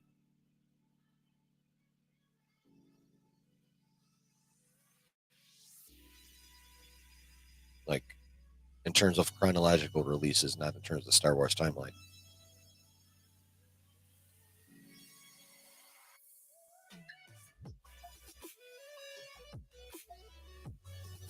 But yeah, I'm ready for some Maul. I loved Maul. When I first saw The Phantom Menace in the theaters, I was like, Maul is dope. Ahsoka needs to find Ezra and Morgan, and Balin needs to find Thrawn. Then we battle.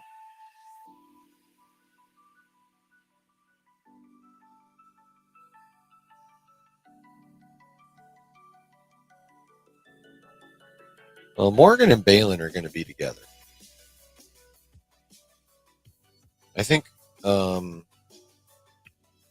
I think this next episode is going to be one of those back and forth deals between Ahsoka finding Ezra and us getting some background on his shit, and then Balin and crew finding Thrawn, on their way to find Thrawn. I mean, they could find Thrawn this episode. I feel like we're definitely going to get Ezra, though. We may get a little Thrawn this episode, or we may just get a lot of interplay with Balin, Morgan, Shin, and Sabine. You could pull a lot of shit out of that little quartet for sure. Yeah, I'm ready for all those that need to be found, and I'm ready for them to get down to the business. That is for sure.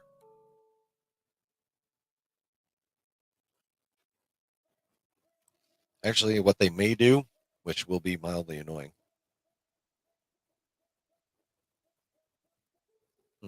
How will they do this?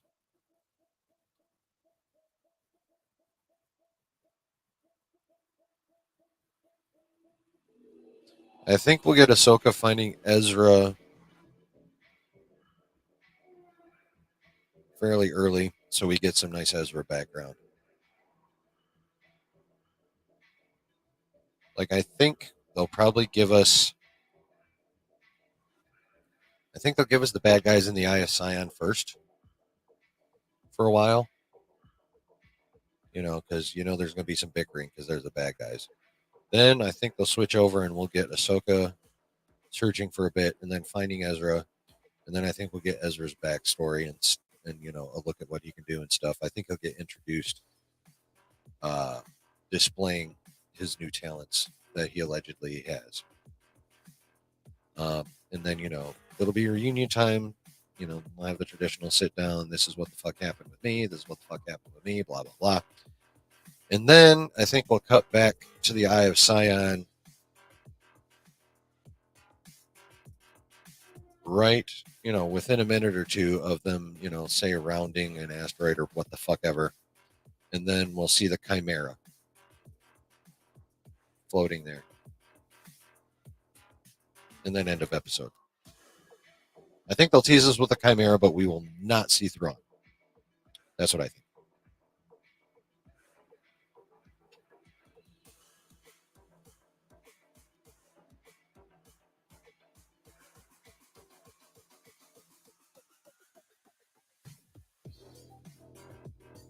Because honestly, I'm thinking back to the trailer, and I only remember really seeing him on the bridge of the Eye of Sion.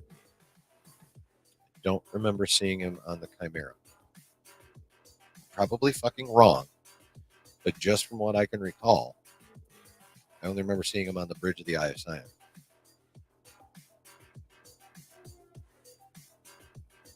Yeah, I agree.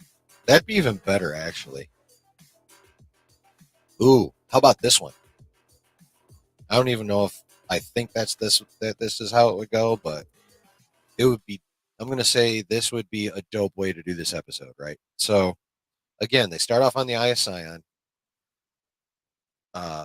Justin, right as they come out of hyperspace, whatever. And just start kind of going, and then they establish they're coming up on them. It's like, oh, we have a signal, blah blah blah. Excuse me. So they head on their way, and then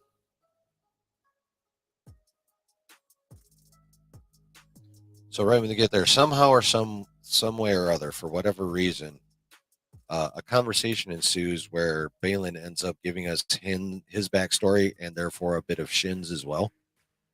And then we're gonna get some of that, and then cut to Ahsoka, and then like I said, she's gonna find Ezra. We're gonna get that whole conversation, and then cut back to the Eye of Sion, finish Balin and Shin's story just in time for them to say around that asteroid, see the Chimera, and then end of episode. Bam. Right there. And that would be a banger of an episode.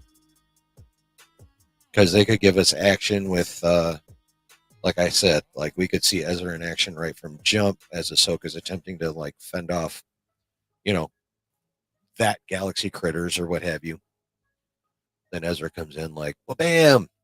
And they're like, hey, and all that good shit.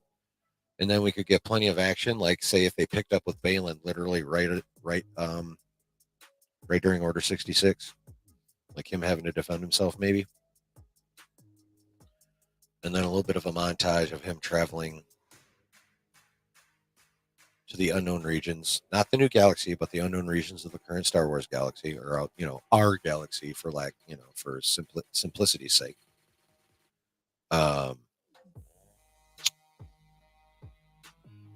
then then maybe we'll finally get the answer as to whether Shin is actually his biological daughter or just a foundling, or maybe like a niece or something. Like, is she family? Like, is she immediate family? Is she just close family, or is she a foundling? I want to know this shit. Hopefully we get that fucking answer in this episode. That would be great. And then, yeah, like I said, he completes his story right as they get to the Chimera and then end episode. And then 7 will be a split between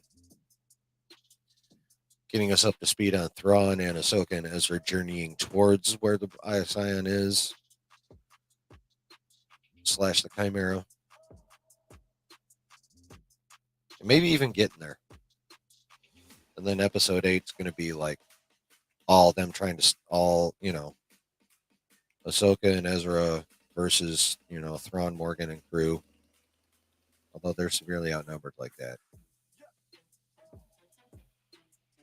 But yeah, and then, off they go, and whatever happens from that point happens. I think that's kind of how they'll do that. In broad terms. One more battle between... Oh, we're so going to get another battle between Balin and Ahsoka. Yeah, there's some redemption coming for that one. And that'll be dope. I don't know how they're going to handle Sabine. That's one thing. I don't know how they're going to handle Sabine, and I don't know how they're going to handle Ahsoka and Sabine's reunion. Like, will Ahsoka be more forgiving now that she's Ahsoka the White?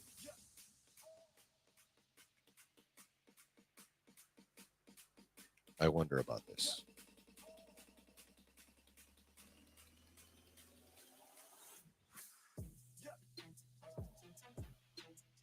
I wonder what Ezra is going to think.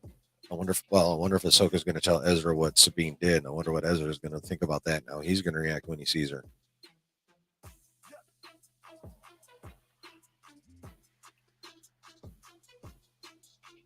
So many fucking questions, yo. So much to talk about. And it's so great to have a show where we care about these questions,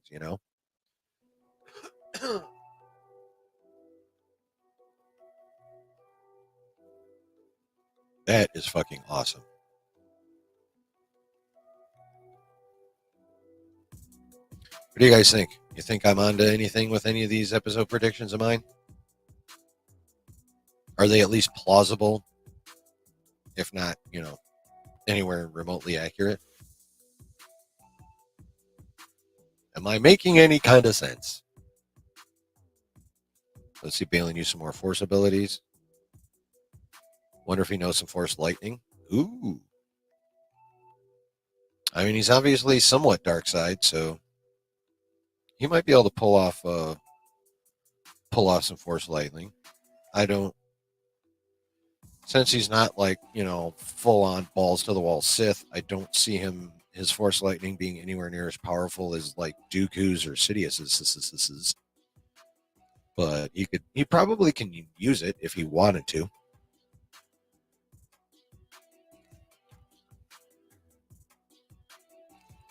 Be cool to see Balin snap even more. When did he snap in the first place? He's like the most, I wouldn't say chill dude, but he's pretty fucking even keeled. You know, I feel like if he gets riled up, it's because he wants to be riled up because it'll help him achieve whatever the fuck it is he was trying to achieve. Like when he was growling at AHSOKA, it was to fuck her head up more so than because he was angry, I think.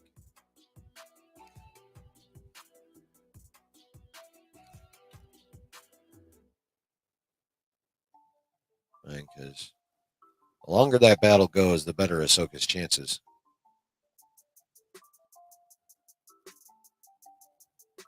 Because one of the biggest advantages speed has over power is being able to outlast power.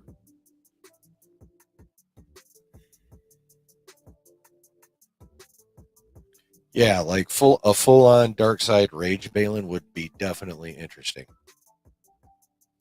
I feel like with his saber and his broadsword fighting style, he'd be literally cutting through people two at a fucking time with like one big ass. I feel like his blade is actually longer than your standard lightsaber blade, like a broadsword's blade would be. Actually, more like a claymore. I feel like that's a Braveheart version of a lightsaber. Not quite, obviously, not quite as long as the Braveheart sword, but that's the vibe I get. I get Braveheart vibe from that fucking hilt and that lightsaber, honestly, and the way he handles it.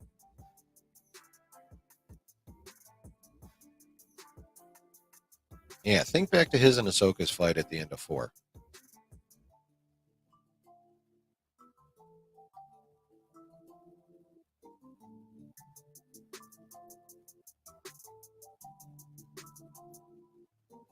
And then think about a couple of the melee fights in Braveheart.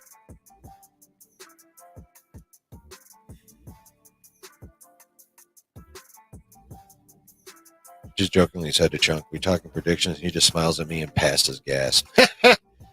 Well, obviously, Chunk doesn't think much of my predictions. Thanks for that, Chunk. Balin's fairly calm. Maybe got aggressive in the first fight. Still maintained his composure. Yup. Yeah, him in full on dark side rage would be dope as fuck. Things like Vader that way make him mad and someone dies. Yeah. Yeah. I mean, Vader will just kill a motherfucker to kill a motherfucker.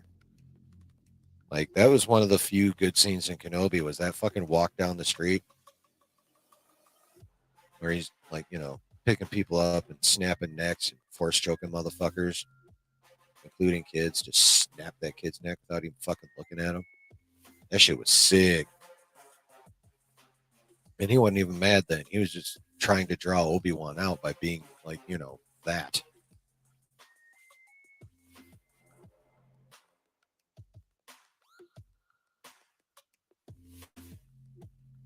But yeah, I totally agree. If either one of those two gets angry, someone probably going to die. Somebody probably going to die.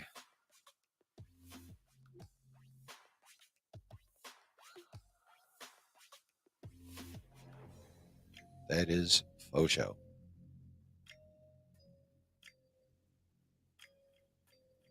I mean, both of them are obviously into killing ship captains. How many did Vader force choke in Empire alone? And then, of course, that Balin skewered that pompous captain in Episode 1.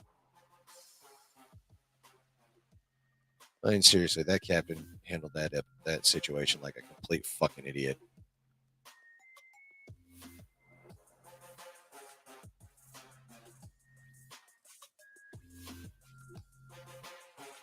What do you guys think we're going to see in the new galaxy? Do you think we're going to get that being the home of the Night Sisters like has been rumored? I think that map is evidence in that favor. Since it was found in an ancient Night Sister temple in our galaxy and shows the way to that other galaxy. I made a video about that too. If you haven't, you should go back and watch that one. I think I make good points.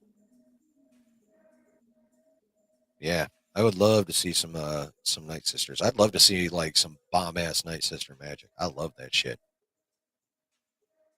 Balin is calculating and cunning. He fights like a knight. Yeah. Yeah, he definitely has a very medieval style to his fighting. Of course, he's fucking built for that too. Just look at that motherfucker. Ray Stevenson was huge, man. He was just a big dude. He wasn't fat or anything. He's not even fat as Balin. I mean, he's got a little he's got that extra middle aged, a little bit extra there through the waist, but he's definitely not like a tubby bastard or anything. Big. He just big and dense and imposing as fuck.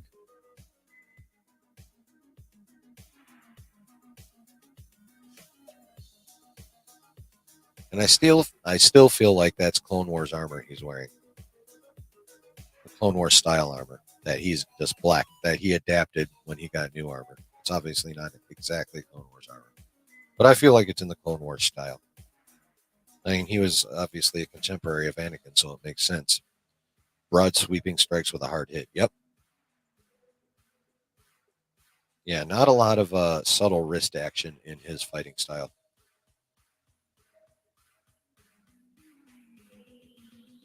Now, Anakin and Ahsoka fighting, that is a lot of that was definitely much more of a katana fight. Excuse me. Really like Balin's method of combat. Basically, a juggernaut for sure. Yeah, yeah, he fights like Vader, um, for different reasons, but definitely also similar reasons. I mean, they're both fucking huge. Although I think honestly, Vader was taller. I think Vader was about 6'7" or 6'8" in his armor. Balin's obviously a good 6'3" to 6'5", though.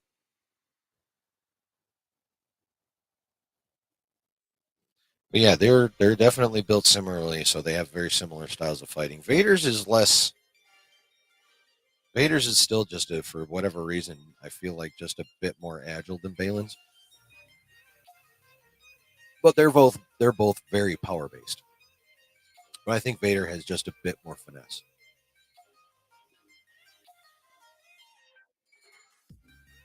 But of course, he's more powerful, so it makes sense.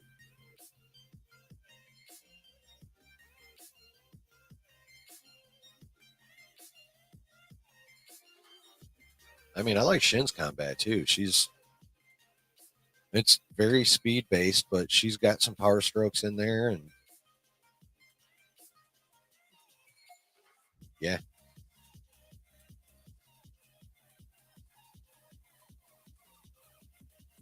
I think she's going to end up starting some shit. Like she's going to use her lightsaber on either Balin or Elsbeth, and I'm not sure who. Morgan Elsbeth, but she's going to stick somebody on her own team, or that's currently on her own team.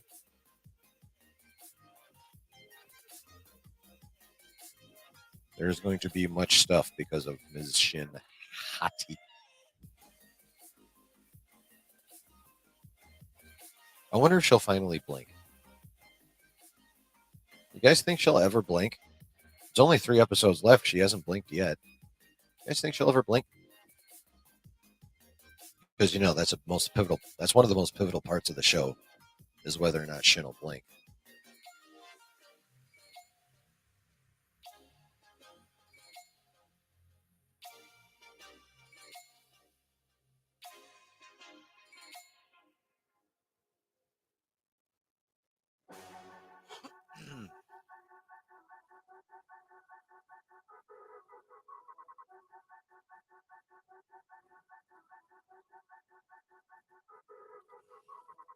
Going to be more unpredictable? Yep. Turn on Morgan. Oh, I've a fight between those two would be dope. I feel if they did it the way it could be done, it would be so sick. Because you'd have yeah, I'd say she's more dark side now. So you'd have a dark side force user versus a Night Sister witch. And Morgan actually whipping out the Green Night Sister magic and doing spells with it and kind of looking like a evil Green Lantern, I guess, almost. versus Shin, her lightsaber, and her force abilities, and her dark side force abilities would be a sick fucking fight. Shin versus Balin would also be a sick fucking fight.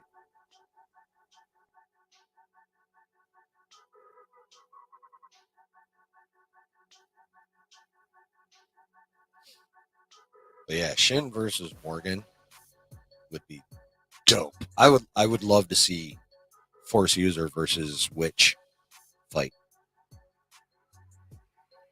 Especially if Madame Elsbeth is any kind of adept.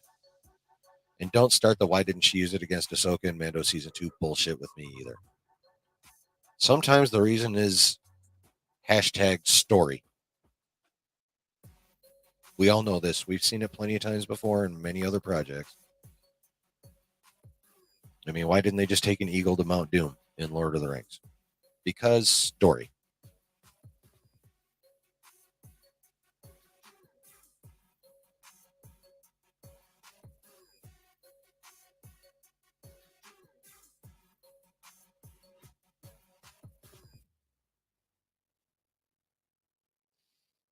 You know, why didn't the Empire blow up the Millennium Falcon when the Death Star had it in his tractor beam? Why were they even curious? Why didn't they just hold it in the tractor beam, turn a turbo laser on it, and be like, oh, intruder? Because hashtag story. Got a jet. Pops hasn't seen the episode yet, so Chunksterdom and I are going over to watch again with him. Dude, that's dope. Enjoy your time with your pops, man. Enjoy that. You have a great night, too. Be safe. Enjoy that time with your pops, though. Thanks for coming in, man. Hit like on your way out if you didn't. Share these with your pops.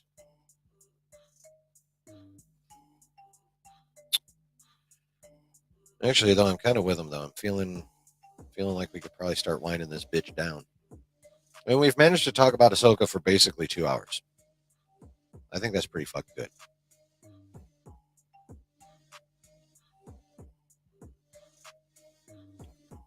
I'm not going to lie. There's some fights I want to watch, damn it.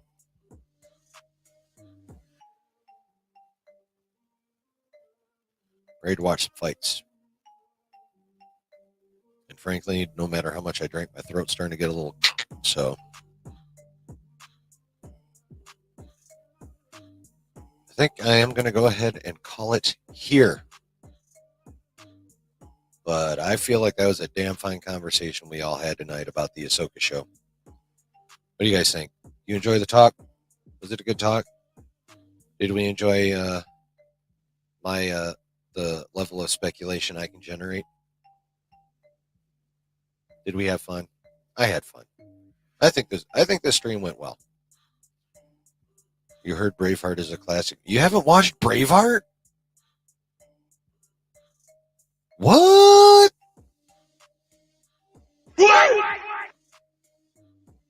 Excited about episode 6. Always love speculating. I'm looking at. Yo, yeah, dude. Speculate.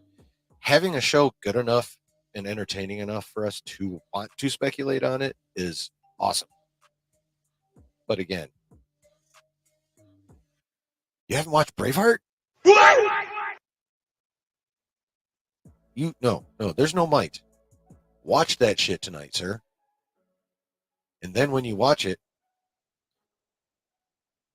when we do the live reaction this coming Tuesday night, like always, show notes.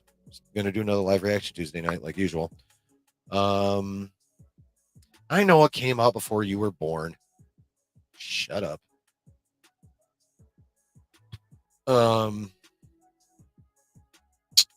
Where was I?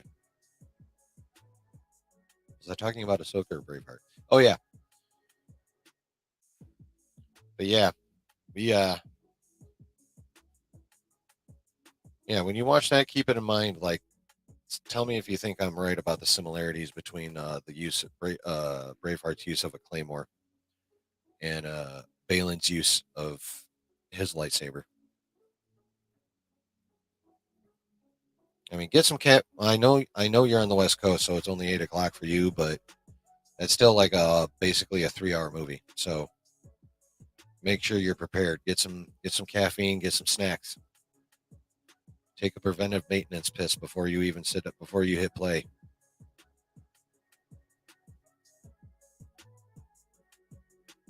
It's a long movie, but it is so fucking good. At least in my opinion. I would recommend it to anybody. But yeah, let me know what you think Tuesday night. Um, I believe it has come out that this episode is going to be 46 minutes. I think that's without the credits. I'm not 100% sure. But even if there is, even if you take credits off, it'd still be like 42 minutes, which is, your average length of like an old school broadcast TV episode without the commercials in it. So hoping the finale has a good runtime. Yeah, there's run times for that finale that would piss me off for sure. You get below a certain number, and I'm going to lose my shit. But so if they're right and that's already without contents, dope. If they're not in contents, credits. Jesus. But even if that is with credits, we're still looking at 40 to 42 minutes of stuff, which is pretty much what we got last week or this past episode. It's not last week yet, at least for me, not for another hour. Yes, that would be beautiful, Brooke. That right there would be beautiful. So yeah, so probably 10:15 again, like this past Tuesday. Yeah. Well, I'll hop online and we'll talk about that episode for a bit. Not a lot, but for a bit. And if it's even remotely as dope as this one, we'll have fun then too. But I hope everyone had fun with this one. I know I did. I always do. I love this shit. I love you guys. You guys are the best. I appreciate the time you give to me and my content. I really, really do. So, but yeah. So see you guys Tuesday night for Sheezy. Barring acts of God or whatever. Barring life fucking us over, I'll see y'all Tuesday night. All right? Yeah. For what should probably be another banger of an AHSOKA episode. West Coast slapper. Yeah. All right. Much love to you all. Thank you all for being part of this community. Yeah. All right. Good. Glad I could help. Glad I could help you out with that, Brooke. But yeah. Thank you all for being here. If you're on the rewatch, thank you for watching. Um, again, if you haven't, make sure you hit like on your way out if you didn't hit it on your way in. And if you're lurking or on the rewatch, please go ahead and hit that subscribe button and fill that bell up so you know anytime I drop some content. And yeah, if you're on the replay, please drop some comments down. Let me know what you think about what we thought tonight. I'm very curious to hear all opinions and talk about them, whether live on one of these or in the comment section. That's what I'm all about. I'm all about nice civil interaction around here. That's aside from the fact that's literally what I do is chill in the basement, but the chill community is my goal here. Obviously I'd love a large community, but it's still got to maintain the chill because I'm sick of all the rest of that bullshit. So hope everyone has a good weekend. What's left of it. And we'll see you Tuesday night about 10:15. All right. All right. Love y'all. And like I always say, there's always a good time to be had. You're chilling in the basement.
Much love, everybody.